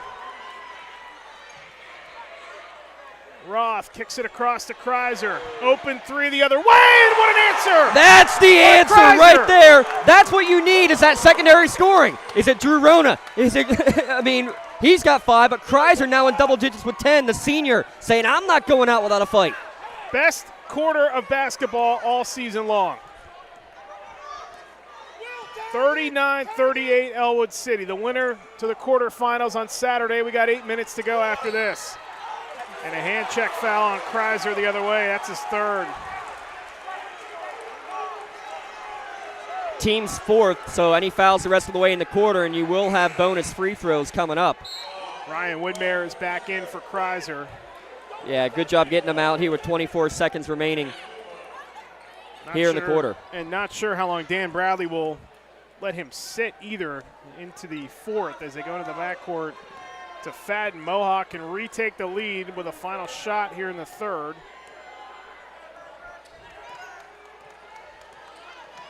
Fadden with 10 seconds to go, off to Rona, Jay Rona. Drew Rona running the baseline. Jay with 4 seconds, gives it up to his brother. Deep 3 by Drew Rona, it's gonna be short. And that is how the third quarter will end. Back and forth we go. 1 point lead for Ellwood City to close the third. 39-38, the fourth and perhaps final quarter next on the Lawrence County Sports Network, powered by LCAP. Looking for a unique way to expand your business? Advertise on the Lawrence County SportsNet and be seen by thousands of viewers in the area and around the country on over 100 broadcasts each year. Visit lcsportsnet.com and click Advertise with LCSN. I think the key to any attorney-client relationship is trust. My father told me a long time ago, the definition of personal integrity is really simple. Do what you say you're going to do. At LGKG, we've been doing that for over 80 years. When you're looking for quality concrete services, contact the experienced professionals at Doran Concrete. Our company is family, locally owned and operated, and has been serving the community for over 30 years. Get residential or commercial concrete services for any size job. Our skilled professionals offer prompt and reliable services at an affordable price. We believe in the principles of honesty, integrity, and reliability. Get in touch with us for exceptional concrete services at prices that you can afford. 2-1. 1 point lead for Ellwood City as we begin the fourth quarter. Eric Thomas and James Dotson with you here at Newcastle High School. Packed house, winner to the state quarterfinals on Saturday, opposite of District 10 champ Girard. They defeated Bishop Guilfoyle tonight 55-52 in overtime. As you get a good look there at the incomparable Joseph Roth, who is sitting on 22 points tonight, and his team sitting on a 1 point lead as we start the final quarter. Ellwood City in possession. Kreiser right back in the game after picking up his third foul. So there's the answer to that question. Will Nardone is out there to start as well. They go right inside to Roth. And he got too far into the bucket, got his own rebound, and is fouled. So even when things go right for Mohawk defensively, go wrong for Ellwood offensively with a missed shot, you got Big Joe Roth, the rebounding machine, especially on the offensive glass, getting a chip to the line. Here's a stat for you. As coming into the fourth quarter, 5 of 7 from the line is Ellwood City. 5 of 9 is Mohawk. Mohawk supposedly statistically, the better free throw shooting team. It has not been that way here tonight. And as soon as I say that, sorry, Mr. Roth, his first one's off the mark.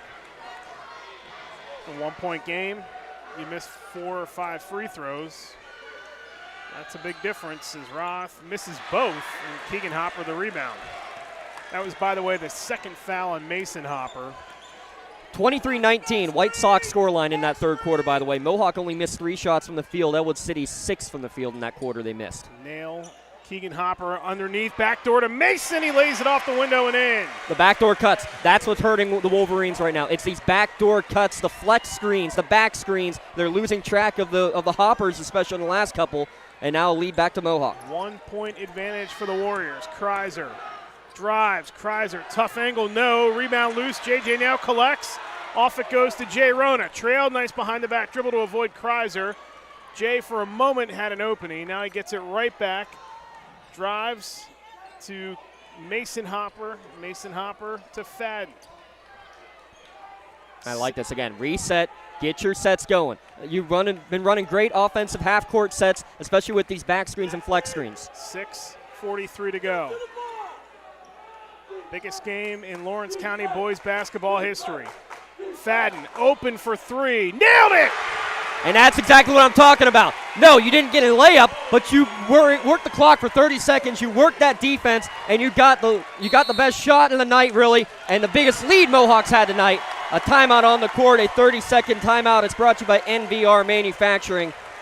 Whether you're a seasoned professional or just starting out, NVR Manufacturing has positions available for all skills and backgrounds. NVR is on the lookout for talented individuals like you to join our team. Say goodbye to long commutes and hello to a rewarding job close to home. This has been as advertised. That early feeling out process and Ellwood City playing with a lot of confidence. You know, we said it at halftime. Ellwood City just did not separate themselves from Mohawk when they had those chances. And again, Mohawk with the early shooting woes in this game, and they've been able to overcome that and take their biggest lead in the night. Oh, yeah, the first 5 points of the quarter, a quick 5-0 run, and, yeah, the biggest lead at 4 here with 6:26 remaining in the game. Again, still plenty of time left. Lots of time, especially when you have a guy by the name of Joseph Roth out there on the court. Now, he has had a big night, just missed 2 free throws a couple minutes ago, but he's sitting on 22 points right now. The guy on the other end, Bobby Fadden, with 23. So those two have gone back and forth once again. Anybody surprised? I said it to you during the timeout. I, honest to God, hate to see any of these two teams lose. This has been so much fun tonight. Kreiser, lob pass inside to Roth out of a quadruple team. Doesn't matter. Doesn't matter. And he lays it in.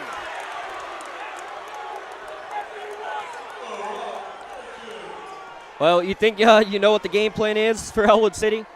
Feed the big man. 6 minutes to go. Inside, Keegan Hopper all alone, missed the layup, got his own rebound, goes around, Roth throws it up, and the ball caroms off the rim, but he'll shoot 2 with 5:55 to play. Yeah, Hopper can't believe how it didn't fall either time as Lake picks up his third. But 3 players for Ellwood City after losing Hopper going to the hoop, they all went for the block. No one went for the rebound, and Hopper gets it back, and he's going to go back to that MBR free throw line. 1 foul apiece as Hopper makes the first. 70% free throw shooter this season.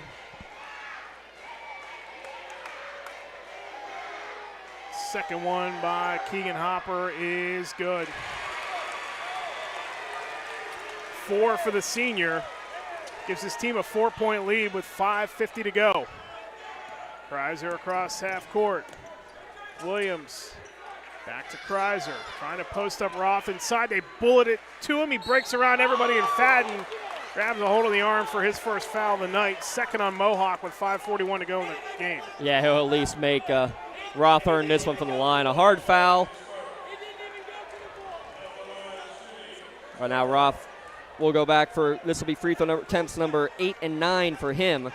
Mentioned that he and Fadden, they do such great little things, absorbing contact, soft touch, getting to the line. 9th free throw of the game coming here for Roth. Fadden's shot 7 on the other end. Drew Rona is back in, as is for Mohawk, as is Will Nardone for Ellwood City in place of Chris Smiley. We having fun yet, Eric? Oh.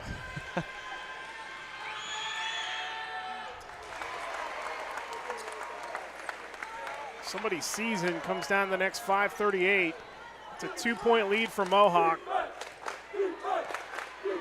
As Keegan Hopper, now J.J. Nail, it's Jay Rona. Fadden. Nail looking inside. Roth comes out to guard him. Keegan Hopper, little pump fake. Now Jay Rona shakes loose for a minute. Jay brings it back out to reset things with 5:15 to go. Keegan Hopper hands it off to Fadden. Guarded by Williams with 5:05 to go. Now they start to count. Fadden, actually they are not counting. He was able to reset. Yeah, no one was close up. The referee on the near side is the one counting. Jay Rona, that one's tipped at half court. Kreiser picks it off. Kreiser spinning around Drew Rona, off balance. No, there's Roth for the pickup. Layup and in. Yeah, and just Rona couldn't get in good position quickly enough. Jay Rona, that is, against Roth, and that's why he just ends up letting it go in. Tied at 45. 4:34 to go. Jay Rona. Drew Rona. Top of the circle, it's Nail. Now Rona. Jay bounce pass to Fadden, little shimmy. Bobby breaks loose off balance runner, and he is fouled again and will return to the line for 2. That foul is going to be on Nate Williams, his second. Rather his third, I beg your pardon. I had him for 2 as well, so. But, I mean, here's the storyline. Bobby Fadden, now his 8th and 9th free throw attempts of the game, but he comes in 80% of the year, but just 3 of 7 from the line tonight. He doesn't play like a sophomore. Remember, he is still a young kid and a sophomore. Can he put that past presence out and knock down free throws? For his sake and for Mohawk's sake, glad to say yes, he can. It's the first. Will Nardone is out, and Chris Smiley is back in for Ellwood City. It's Lake, Williams, Roth, Kreiser, and Smiley. Drew and Jay Rona, Keegan Hopper, J.J. Nail, and Bobby Fadden as Drew Rona now comes out and Dante Retort back in for Mohawk. Yeah, smart with just 21 seconds before the under 4 timeout. You know, anybody who's in foul trouble, get them out. Let's get to that next under 4 timeout, the final one of regulation at least, and see if you can live to fight these next 20 seconds. Lob inside to Roth again, and the Mohawk defense turns him over. Here comes Fadden the other way. His team up by 2. Fadden cuts across the lane, bounces off contact, and he goes back to the free throw line for 2 more with 4 minutes to go.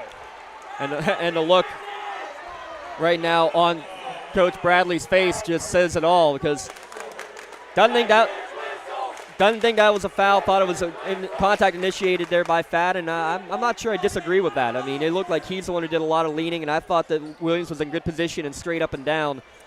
The men in stripes are a heck of a lot closer to the action and a heck of a lot more experienced out there than I am. Fadden will step to the line. They're wiping up some perspiration, as you can see over on that far side.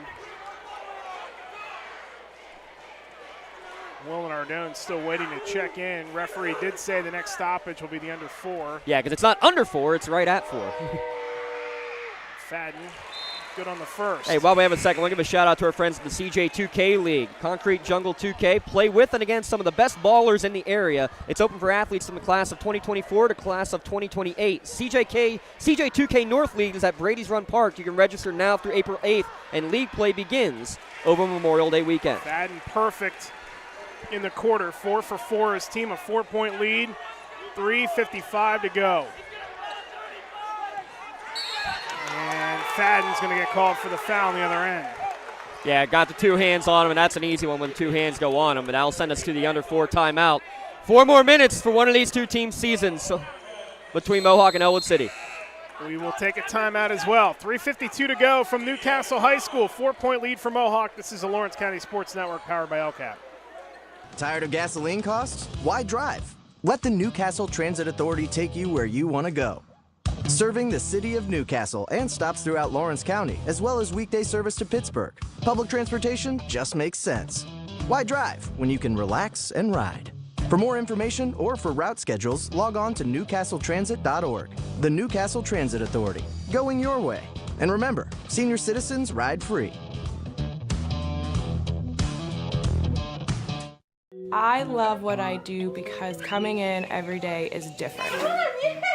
How can you not enjoy these kids coming up and hugging you and giving you these great smiles all throughout the day? Seeing the progress that our kids make every single day is one of the reasons I love coming to school.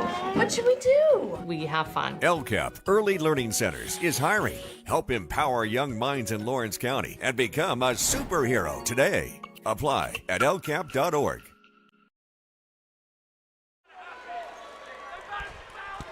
Today's broadcast brought to you in part by LCAP, Lawrence County Community Action Partnership. If you've ever wanted an exciting career working with children, LCAP Early Learning is looking for you. Apply today at lcap.org/join our team. SportsNet is just one of the great programs, one of many great programs that we have here at LCAP. Crowds are inbound with 3:52 to go. And Ellwood City down by 4 as Roth drives. Roth pull up, fouled again. And what Fadden is saying there is that he's in up and down position, and that Roth with that little swim move under is basically trapping his arm. He's not wrong, but you got to, as a defender, you got to get your arms out of there. You can't put yourself into that position to get tangled up. And I like that Roth was going straight to the hoop, and I like that it's going straight at Bobby Fadden to pick up his 3rd foul. First one good by Roth. He's having a big night again, trying to carry his team to the state quarters. As Mason Hopper and J.J. Nail are back, it's Ryan Widmere for Will Nardone for Ellwood City. So Fadden Roth, it feels like a heavyweight bout. Fadden Roth won. It was Fadden 29, Roth 30, but Mohawk won. Fadden Roth 2, Fadden 34, Roth 51, but Mohawk won in that one. Here in Fadden Roth 3, both at 27 points right now, but the main key is a 3-point lead here for the Warriors. Big rebound for J.J. Nail. And Mohawk, as his team, as James just mentioned, up by 3, trying to extend here with 3:30 to play. Fadden, Mason Hopper, Keegan Hopper. J.J. Nail once again. Now back to Fadden. Fadden to the corner, and Nail pitches it to Rona. Jay splits, now goes back out to Mason Hopper, 3:10 to play. And off to Fadden. Yeah, great defense here from Ellwood City. Great defense from Ellwood City, but Mohawk's content with that. They're content to run a little bit of clock right here, take the air out of the ball, and shorten this game. Mason, and now J.J. Nail to Keegan Hopper. Just running that standard Clarion motion that just about everyone here in Lawrence County has some version of. Oh, and Kreiser reaching in. That's poked into the backcourt and out of bounds.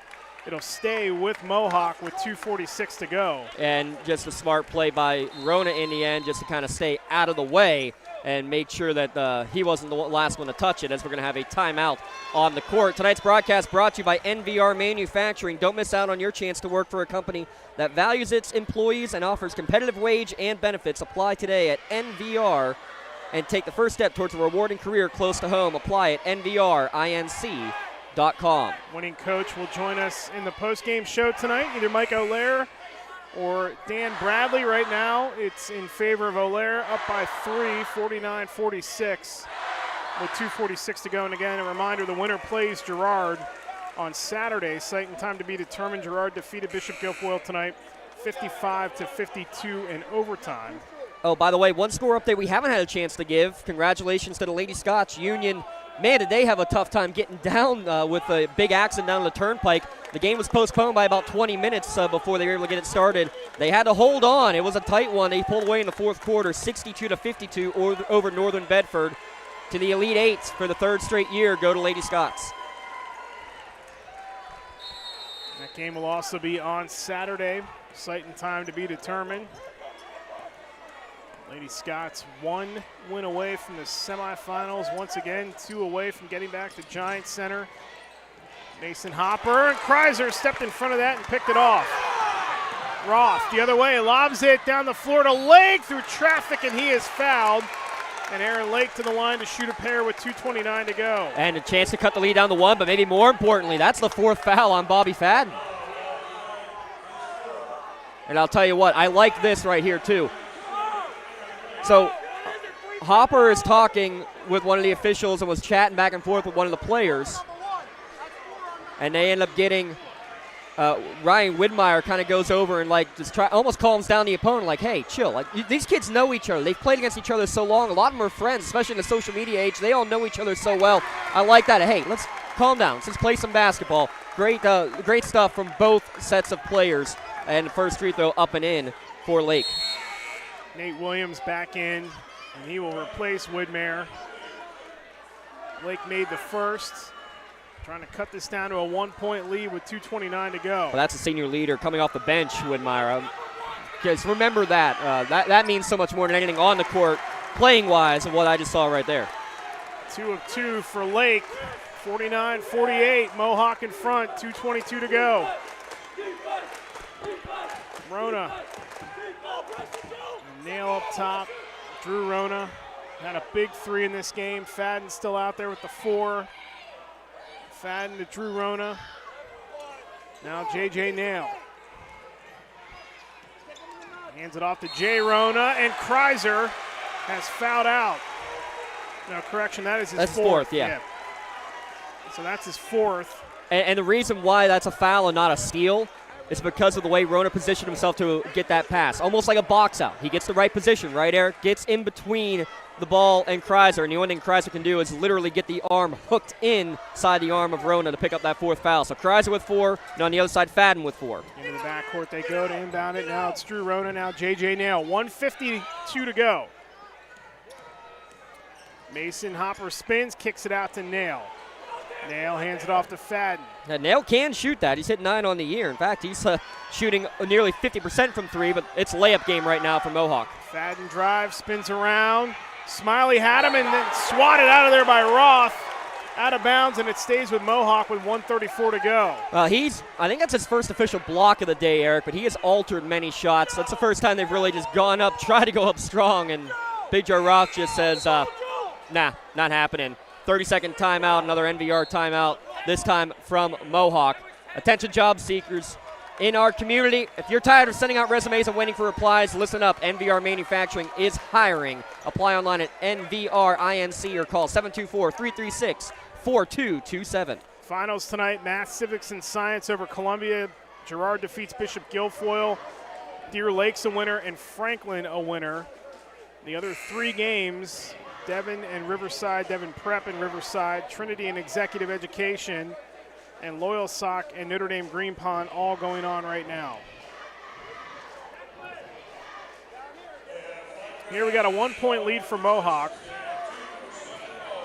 And we got 1:34 to go. What is going to happen in the next 1:34? Somebody's going home. And that's the shame of it, is that you're going to lose one of the top 25 scorers in Lawrence County history, whether it's Joseph Roth or whether it's Jay Rona, and many other seniors on both of these teams. This has been a great game, for a historic game, the first time 2 Lawrence County teams have ever faced each other in boys basketball in the state playoffs. Inbound to Fadden. Fadden missed it, nailed the rebound, tipped it out to Jay Rona somehow, hitting the floor, and then Smiley will step up and foul Jay Rona, and that'll be 2 shots with 1:28 to go in the contest. That's the 4th on Smiley. First time tonight, Rona will step to the free throw line. Jay Rona, 82% from the line, splashed down in the first. Big second free throw to make it a 3-point lead with 1:28 to go. Where local talent meets opportunity, the MVR free throw line, that's exactly what it is, the opportunity to extend the lead here for Mohawk. And Rona missed it, Roth for the rebound. Ellwood trying to get Will Nardone back in the game, could not because of the miss. Prizer has it, 1:18 to go. Williams, Lake, Smiley, trying to post up Roth again. They go back to Lake, lob it inside to Roth, hit the bottom of the backboard. Smiley spins out of traffic, kicks it back out. They re-lob it back in. It's tipped out of bounds by Mohawk. Stays with Ellwood City as Nardone checks in with 63 seconds to go. Yeah, and that possession, Eric, as they're going to get a full timeout called by Ellwood City. On that possession, they tried too hard. They were trying to force it into Roth. That's the first time I'd really said it was a forced effort, because he was being triple teamed before the pass, and they were still trying to force it in there to him.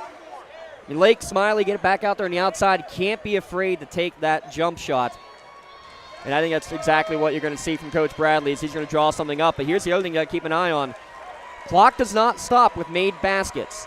I'm always a fan of keeping timeouts in your back pocket. Ellwood City now with just 1 timeout remaining.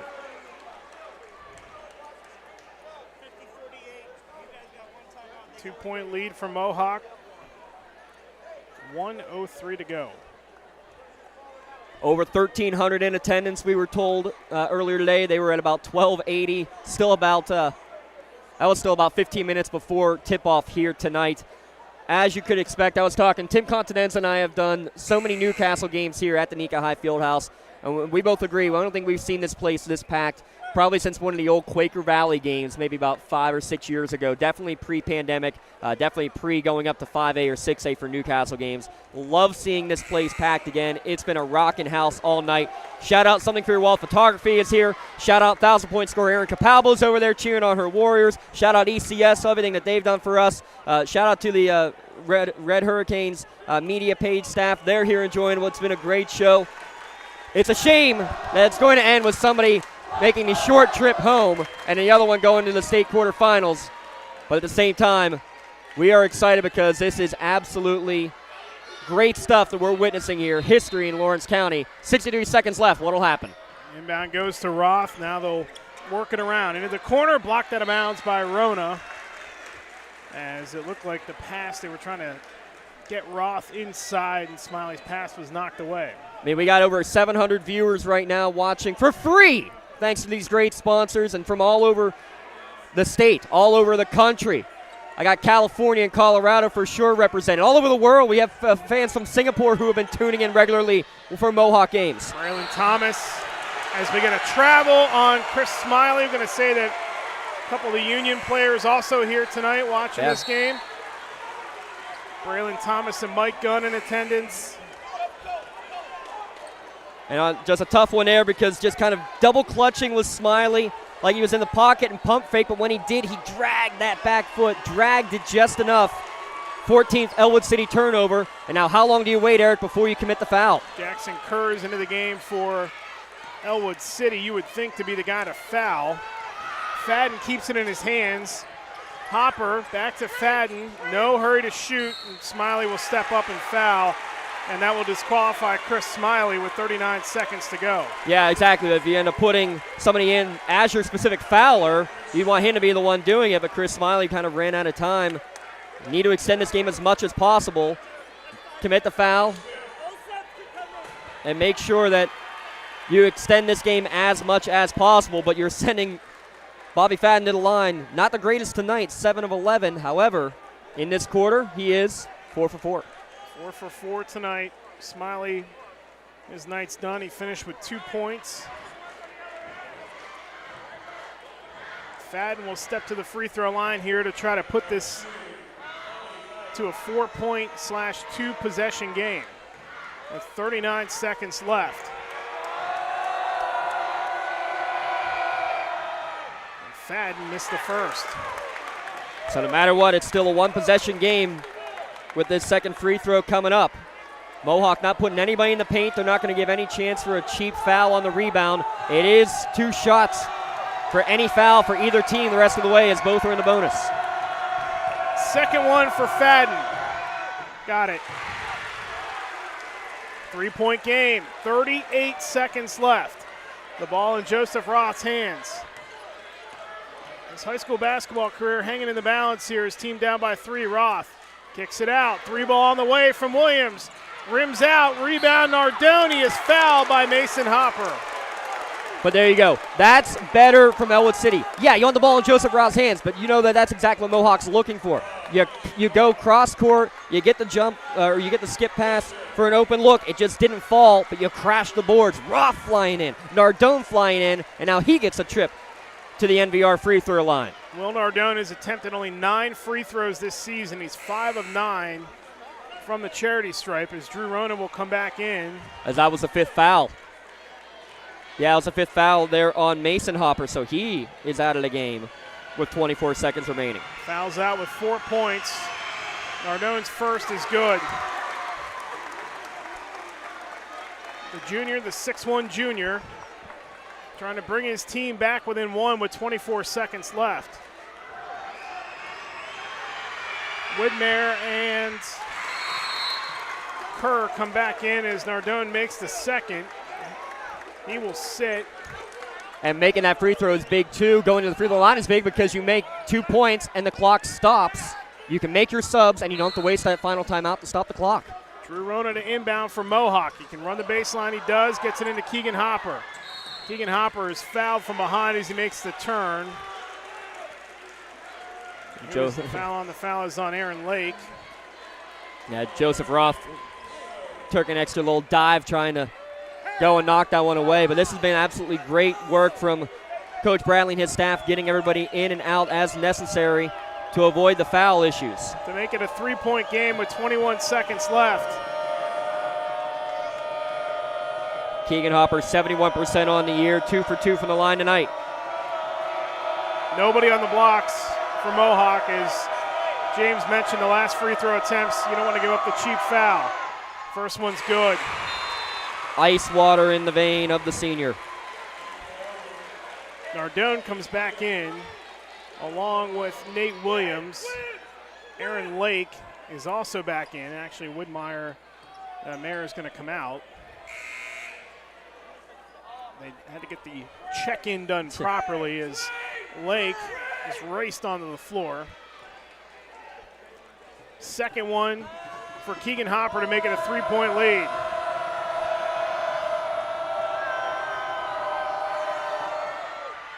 And he missed it, and Roth the rebound. Ellwood can hold, they can tie, they can take the lead. Roth drives off the window, no! Rebound is collected by Keegan Hopper, and he is fouled by Roth. Roth has made that shot all night. He's basically made that shot all year. That time it just didn't fall, a little too strong, but still lots of time left here, folks. 13 seconds on the clock. And Hopper going right back to the line. If he makes one, It's still a one-possession game. He makes them both. It's a two-possession game, and then Ellwood's really got to hurry, but they still have a timeout left as he goes to the NVR free throw line. Hopper. First one is good. Timeout Mohawk. Coach O'Leary's going to put the confidence in his senior. Call timeout, set up your defense right now. Give another shout out to NVR Manufacturing. Whether you're a seasoned professional or you're just starting out, they have positions available for all skill levels and backgrounds. NVR, they're on the lookout for talented individuals like you to join our team. Say goodbye to long commutes, hello to a rewarding job close to home. Big shout out to NVR Manufacturing. Big shout out to Al's Corner. Big shout out to the Lawrence County Community Action Partnership. They're the reasons why this game is being broadcast today. Free for you to watch live or archived anytime you want on the Lawrence County SportsNet. CJ2K League as well. Big thanks to them for all they've done with us over the course here of the postseason. The Rowdy Warriors, they're beginning to feel it. One more free throw here from Hopper would be huge, but again, it's not out of the sync, out of reach, even if he does make this a two-possession game, because Ellwood still has a timeout remaining. A couple of other scores to update you on. Devon Prep leads Riverside 27-20 in the second quarter, and Loyalsock a 30-22 lead over Notre Dame Green Pond. That is at the half. No report as of yet on Trinity and Executive Education. That game was slated to tip at 7:30. Ron Poniwaz, bite your tongue over there. I see what you're tweeting out there. Bite your tongue. 63-60 Mass Civics and Science. Winner of this game will get Girard, a three-point winner over Guilfoyle, Deer Lakes, and Franklin are also into the quarters. Can Mohawk join them in the next 13-2, or is Ellwood City going to rally and maybe force overtime?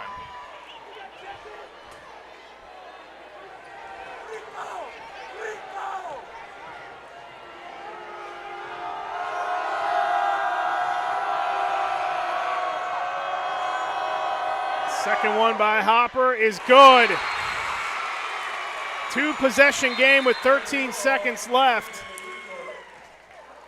And we will redo the inbound here. Yes, there was somebody waiting at the scorer's table, which was well played by Coach O'Leary. Again, give his team even more time to set up. Remember, clock won't start until the ball is touched.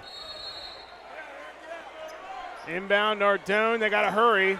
Roth up ahead, gets it back. Roth fires a three, too strong. Rebound tipped around. Retort's got it. Jay Rona has it now, and he is fouled. Headed towards the Ellwood City bench with 3.9 seconds left. And that's basically going to be the dagger. The incredible career of Joseph Roth is going to come to an end here tonight.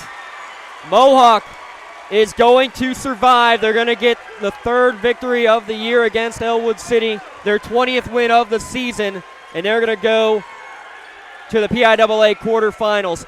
Mohawk, before this year, they had only won state playoff games once in their career. That was back all the way in 1970, Eric. They won 2 games that year to make it to the state championship. There was only 8 teams that qualified back then. But they're about to get career win number 4 in the state playoffs. Mohawk faithful rises. Rona fires the second, makes it. Hey, guess what? He's got 9 points again for the third time against Ellwood City, because why not? 3.9 to go, a full timeout called. And as you just said, the incredible career of Joseph Roth, at least on the hardwood, is going to come to a close here tonight at Newcastle. But he's got a lot of work left to do this weekend, a chance to defend swimming titles. He's got bigger goals in mind in the future that involve the pool, and I'm sure he's going to do everything he can to possibly get there and do it. What a game here tonight at Newcastle. And so you got to think here, like Mohawk, O'Leary's saying no fouls. Obviously don't foul on a 3. Don't give him any kind of chance. If they take a shot, let him go uncontested. And I got to give a shout-out to Roth real quick. Earlier in the game, he actually surpassed David Quat. That's senior, David Quat Sr., for 5th all-time in Lawrence County scoring history. He's over 2,100 career points, but he's down to his final 4 seconds. They're just going to inbound it and let the clock wind down. A great one here tonight, historic, and it's going to go to the Mohawk Warriors. They will go on to the state quarterfinals on Saturday. A sight and time to be determined as they defeat Ellwood City tonight 55-50 in front of a packed house here at Newcastle High School. Congratulations to the Warriors on another victory here tonight as they move on, and Ellwood City's season will end at 18-10. Second half, 70 combined points between these two sides. What a back and forth, what a third quarter it was, and what an effort by this Ellwood City team, and what an effort by their leading scorer, Joseph Roth, who was unbelievable again tonight. Good luck to him over the weekend in the state swimming championships. Bring all that gold home. But the career on the hardwood is over, and what a career it was. He's getting congratulations from just about everybody in red and black. As he will walk over to his bench, we'll get some post-game comments from Mike O'Leary at some point. Here we'll get him out of the locker room and over to us. What a game. What a game. Absolutely incredible. We mentioned it, 70 points, but it was Mohawk outscoring Ellwood City 40-30, outscoring them by 10. That's how you take a 5-point halftime deficit into a 5-point victory in the end. And again, Mohawk, they're trying to party like it's 1970. That's how long it's been since they had wins in the state playoffs. And they're going to go for now a chance to play in the quarterfinals and maybe make another return trip all the way to the state championship. Well, the District 10 champions coming up next. Let's take a quick break, and we'll come back and recap this one. A great one it has been here from the Nika High Fieldhouse. Back in a moment on the Lawrence County SportsNet. At Medore Law, we're more than just attorneys. We're your community partners. With a combined experience that spans decades, attorneys Jason Medore, Michael Bonner, and Greg Rossitelli are your trusted advisors for all legal matters. From personal injury to estate planning, business law to family disputes, we are here to guide you through every step of the legal process. Our full-service, community-based approach ensures that you're not just a client, but a valued member of our family. Give us a call or visit us online at Rd-Mar.12 for more information. For 20 years, Melee Chiropractic has treated athletes of all ages to help them get safely back to the top of their game. Melee Chiropractic has 3 full-time doctors in their office, and all 3 are former area athletes who have had to battle injuries throughout their careers. They want to help you get safely back on your feet. But more importantly, help stop the injuries before they happen. Prehab before you rehab. Attention all high school student athletes. During your sports season, a $30 visit to the Melee Chiropractic office includes an adjustment and/or all therapy is necessary. From the athletes of tomorrow to the weekend warriors and everything in between. Let Melee Chiropractic keep you in the game. GEM building contractors and developers have a proven record of performance on any size project. They bring value, local craftsmanship, expert management to meet any challenge. From design construction, from inspection to budget estimation, GEM Builder has been building our community for 70 years.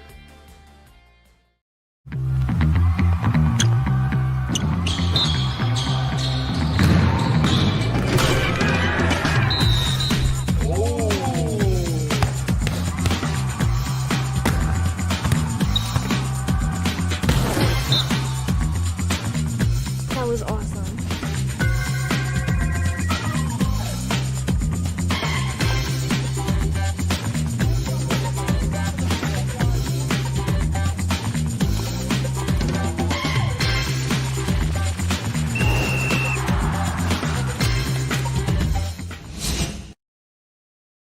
Castle Asphalt and Construction is driven to provide quality, cost-efficient pavement-related services to Western Pennsylvania.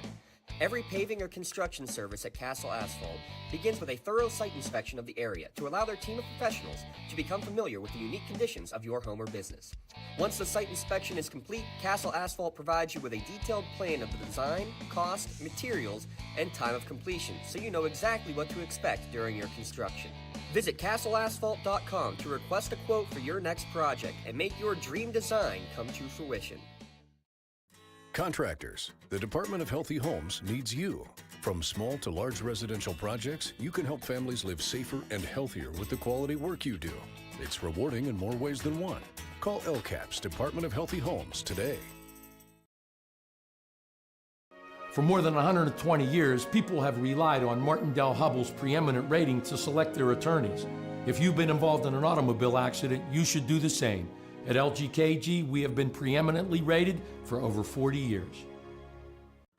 Just like going to the doctor, our homes need a checkup too. If your home is not properly weatherized, you could be at risk for symptoms that cause unhealthy ailments and higher utility bills. The Weatherization Assistance Program is the key to reducing utility costs and increasing comfort in your home. Services include an in-home energy audit to inspect your furnace and hot water tank, check for air sealing around windows and doors, and ensure adequate insulation and ventilation. Learn more at lcap.org or call the Department of Healthy Homes to get your checkup today. Back here in our post-game show, Eric Thomas joined by Jay Rona from Mohawk. What a game. Just before we get into kind of the guts of this game, can you just describe growing up in this county and playing against these guys and playing with some of them, what this meant tonight? I mean, this crowd was unbelievable. This setting was unbelievable. And to finally have two county teams match up in the state tournament like that. Yeah, I was thinking about it on the bus ride here. I was like, man, we used to come out here like 3rd, 4th grade. This is where we'd play, like Bantam leagues, summer leagues. So we play here a lot, right? And then you're in the state playoffs your senior year. Thank you. You're in the state playoffs your senior year, and you're playing Ellwood City at Newcastle. Like, it just kind of comes full circle, and it's pretty cool that way, yeah. Early on in this game, you guys had to overcome some slow shooting again, and you were able to bust out in that 3rd quarter.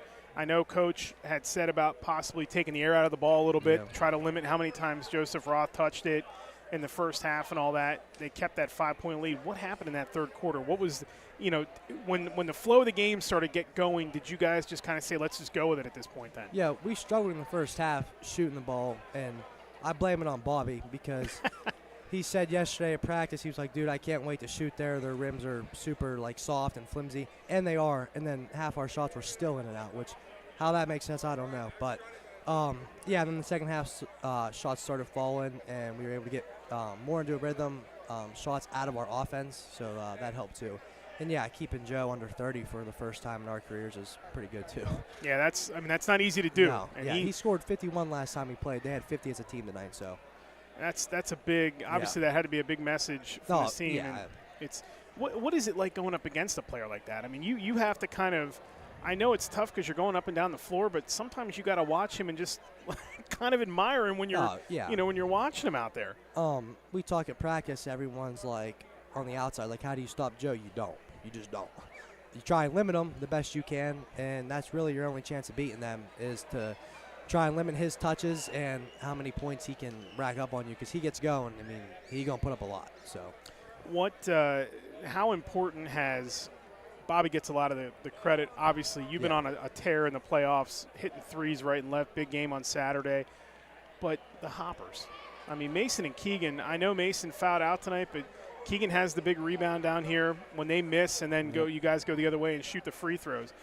The importance of having those two guys on the floor, and even if it's subtle little things like when Bobby misses a free throw and you have Keegan, going up to him and just kind of patting him on the back and saying, don't worry about it, make the second one.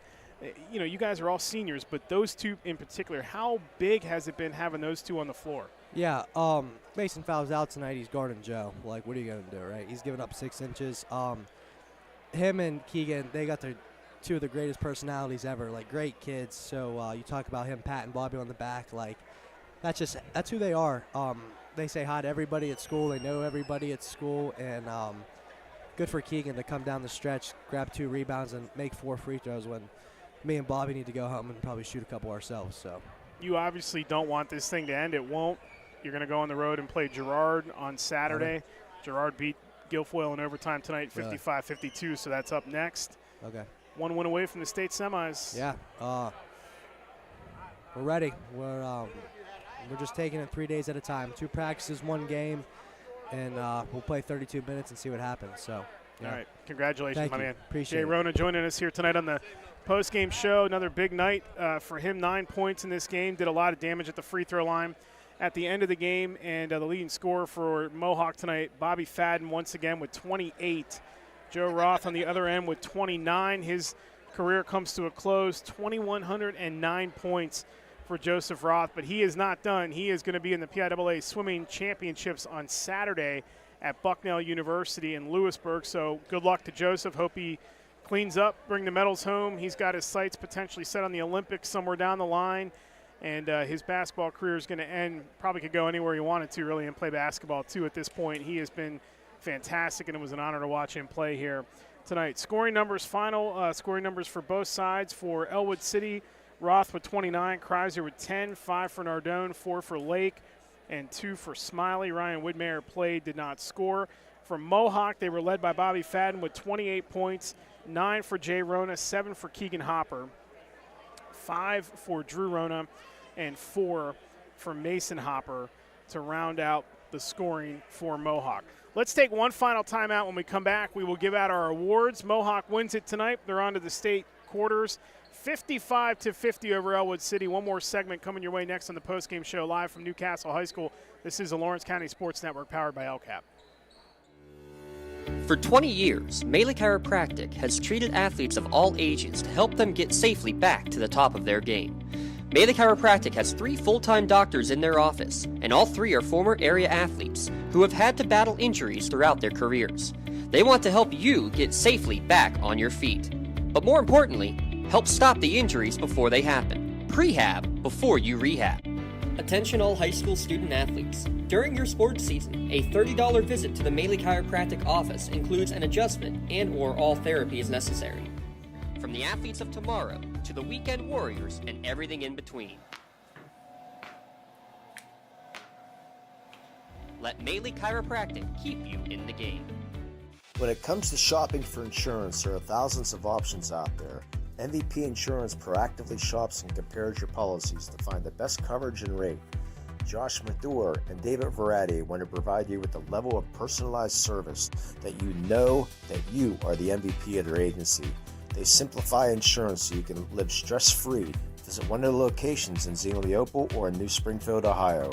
Call MVP for the win. Proud sponsor of the MVP of the game on the Lawrence County SportsNet. Back here one final time from Newcastle High School. James Dotson rejoins me here tonight. We got some awards to give out, and we'll give you a quick scoreboard as well, just so you know what's going on the in the bracket. Obviously, Mohawk wins tonight. Top to bottom, Devon over Riverside at the half right now, 41-27. We don't have a report on the Trinity Executive Education game as of yet. Late fourth, Loyal Sock up on Notre Dame Green Pond, 39-31. It was math, civics, and science over Columbia, 63-60. Girard, who plays Mohawk on Saturday, defeated Bishop Guilfoyle 55-52 in overtime. Deer Lakes, the WPIL champ, over Forest Hills, 67-51. And that sets up a huge matchup with Franklin in the other quarterfinal on Saturday, 64-57. They defeat Chestnut Ridge tonight. And that is a look at your out-of-town scoreboard. Let's take a look real quick. Our scoring recap is going to be brought to you by Al's Corner today. We'll start with Ellwood City, a game-high 29 points for Joseph Roth, also unofficially 17 rebounds for Roth. He finishes his career 5th all-time, 2,109 points. That's 5th all-time in Lawrence County history. Unfortunately, we just saw his last game of his high school career here, but big good luck to you, Joseph, over the weekend there at the state swimming championships. Best of luck to you for sure. Colton Kreiser next with 10 points, 5 for Willie Nardone, 4 for Aaron Lake, and 2 for Chris Smiley to round out the scoring. Ellwood City 2 of 7 from beyond the arc, 12 of 16 from the free throw line. Mohawk on the other side, led by Bobby Fadden. Why not? 28 points for Fadden. Including 8 of 13 from the line. Next is Jay Rona for the 3rd straight game, 9 points against Ellwood City. Kind of comical when you think about how the numbers work out, isn't it? Keegan Hopper with 7, 5 for Drew Rona, back on that in a second. Mason Hopper with 4, and Dante Retort with 2, as Mohawk went 4 of 13 from beyond the arc and 17 of 25 from the free throw line as a team. And we kind of talked about it in the pregame show, and just talking with our friends at ECS, said the same thing. If you say that Mohawk's being held to only 4 made three-pointers, you're going to say Ellwood City's got a great chance to win this, but they didn't get enough done early on. Mohawk able to hang around and then pull it off late. It just didn't separate enough when they had those 5-point leads. And think about what Mohawk has done in the last 2 PIAA state playoff games. They have not hit threes in those games, and they've won both. And that is incredible to me, that a team that has thrived on three-point shooting that has struggled like this. Yeah, they had a couple of big ones tonight, and we'll get to one here in a minute. But, you know, they're not Fadden, great three-point shooter. Rona, great three-point shooter. Basically quiet. I mean, they're hitting a couple of them here and there, but they're not hitting them in buckets like they were during the regular season, and they're still winning games. And that, I think that's twofold. Number one, obviously, Fadden's tremendous, and he can score with just about anybody that's left in this bracket. But I think the other thing that really is driving this team, and he's sort of the quiet man on this team tonight, but Jay Rona, you can tell, and this applies to everybody on his team, but Jay Rona specifically, when they write the Mohawk history book, that kid's going to be on almost every page. In every sport, In too. every sport, exactly. He wants a title. He wants a title in the worst way, and he's willing to do just about anything to get it. But I think even though he might not score tonight like he did on Saturday, I think his desire and his leadership and being a senior on this team, I think, is kind of what's pushing this team to get over these cold spells and these shooting slumps. And then you throw in the two Hopper brothers, and they're seniors. And it's, the experience on this team is just, guys, we're not going to lose this game. Like, we're not letting this guy beat us on the other end, and we're not losing to this team. We've beaten them all year. We're going to beat them again tonight. And you know what? Hey, whoever it is next time, we're going to beat them too.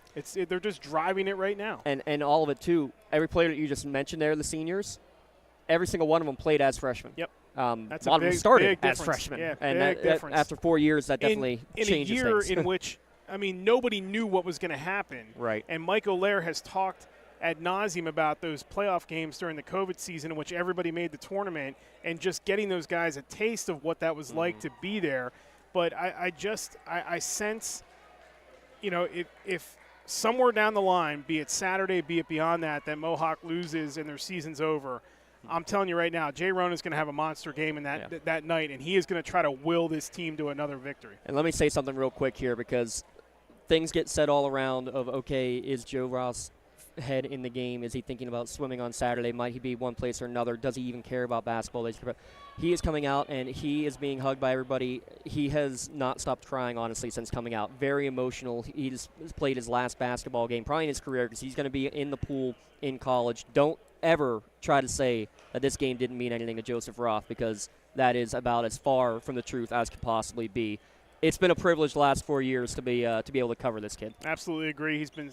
I love watching him. The couple times that I've seen him this season, it's a passionate fan base. They thrive on this kid. You can just tell that the team looks at him as the leader. The ball's in his hands almost every play, and he could, if he wanted to, and he gets to, if he goes to Ohio State, if he gets there to swim, and he decides, hey, I'm going to walk on the basketball team, they'd be fools to not take him. Yeah. He would make it and probably play the way he plays and how physical he can be and the way he shoots and gets up and down the floor. He could go wherever he wants and be successful in this sport if he wants to. Before they completely shut the lights out here on us, Eric, we do have a couple of awards to give. I know the guys here. We can get all the tech. We'll figure all that out. No problem whatsoever. They'll turn the lights back on for us. But we do have a couple of awards. First, the Mainly Chiropractic Play of the Game. Want to give a shout-out to the Hoppers getting some rebounds down the stretch. Keegan especially icing it at the free throw line. You had to give a shout-out to him for sure.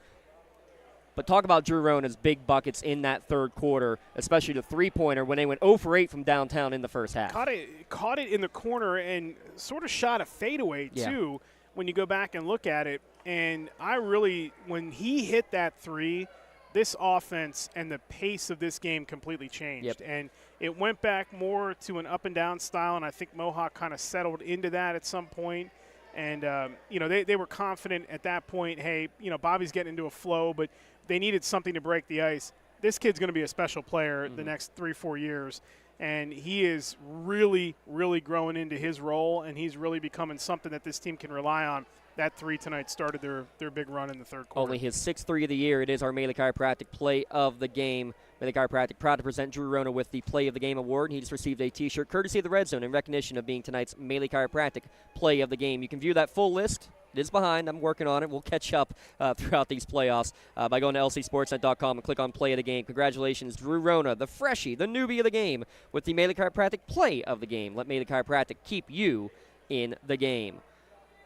You can say every single one of these players was an MVP of the game for a different reason tonight, Eric, but just look at what Bobby Fadden has done in the 3 games against Ellwood City. 29, 34, and now tonight 28, and a game where he was getting into the line but not making his free throws. But like you said, just kind of fighting through, still finding a way, one way or the other. He's going to collect another shirt tonight. Still wanted the ball in his hands. Yeah. He was the go-to down the stretch. And remember, played the last couple minutes of the game with 4 fouls, too, and still wanted the ball in his hands. Much smarter approach when he had the 4 fouls, making sure he wasn't going to pick up any cheap fouls offensively by driving the ball or anything like that. But, I mean, he's the ace. He's the straw that stirs the drink, so to speak. He can score with anybody on the floor. He can score with any team on the floor. You have to account for him. And he wants the ball in his hands, much like Jay Rona does. He is, in 2 years, grown into a leader. And they're in good hands when these seniors go after this season's over. But he, tonight, really, I think, proved to me when this team was struggling and Drew Rona hits the big three and then Bobby Fadden is the offensive spark plug the rest of the way. That's the future of this program. Yeah, those two for sure, and Bobby Fadden leading the way. 28 points tonight. He's your MVP Insurance MVP of the Game award winner. He just got his shirt. He also got his shirt for being the LGKG Player of the Month as well. Both of those courtesy of the Red Zone. Congratulations, Bobby Fadden. 28 points tonight, 8 of 13 from the line. He's your MVP Insurance MVP of the game. Call MVP for the win. Mohawk gets another win. They're second of the postseason. They go to the Elite Eight. The quarterfinals coming up on Saturday. We're going to guess probably Sharon, maybe Slippery Rock for that game against Girard, who were overtime victors over Bishop Guilfoyle. But again, the last time Mohawk won multiple games, actually won any games in the state playoffs, they made it all the way to the championship game. They're halfway home there, Eric. They're halfway home. Do the right thing. Put a doubleheader between Franklin and Deer Lakes and Mohawk. Oh, absolutely. And Girard. Please put that doubleheader together. That'd be a great one on Saturday. I'm all for it. Let's do it. Let's have a little fun. I'm not going to say our backyard, but pretty darn close as well. We'd have a heck of a time and a lot of fun going up and doing that doubleheader. Piaa, please listen and get the right Union logo too while we're at it. I couldn't go without mentioning it. Eric, my goodness, we keep getting good ones. I mean, these two teams, obviously, history tonight. The first time you've ever had two teams from Lawrence County playing in the state tournament for boys basketball. And one final thought about Mohawk, too. This team has been, you've talked to so many times, they've been so close. They've been so close. Football to the semifinals. Last year they were section champions in basketball, and they lose 4 out of their last 6 games, end up not even qualifying for states. This team is so hungry for some hardware. A baseball runner-up trophy a couple of years ago, and then the girls' basketball a couple of years ago with their 2 WPL championships. I believe, correct me if I'm wrong, in terms of team sports, that's the extent of it. There were some individual medals back in the day, a state runner-up for the boys' basketball team back in 1970, but they're still looking to get that state gold medal at a team level especially. This senior class is the one that's going to be capable of doing it.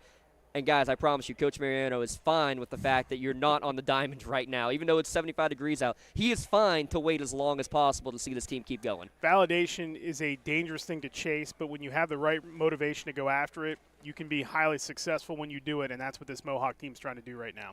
Couldn't have said it any better, Eric. It's been a pleasure. Absolutely. Enjoyed every second of it tonight. Let's do it. Let's do it again.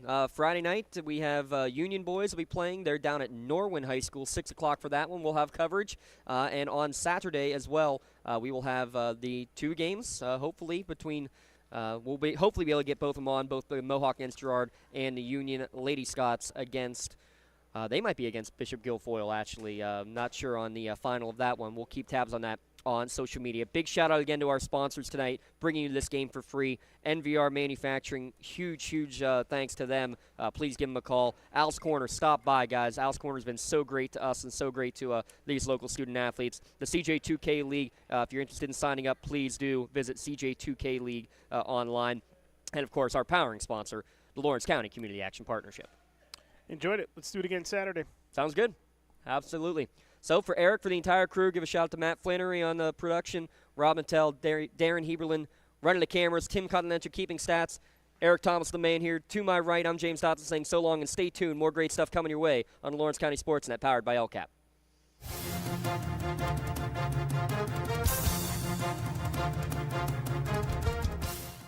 Your voice for Lawrence County sports. The gold ball headed home to Newcastle. This is the Lawrence County SportsNet.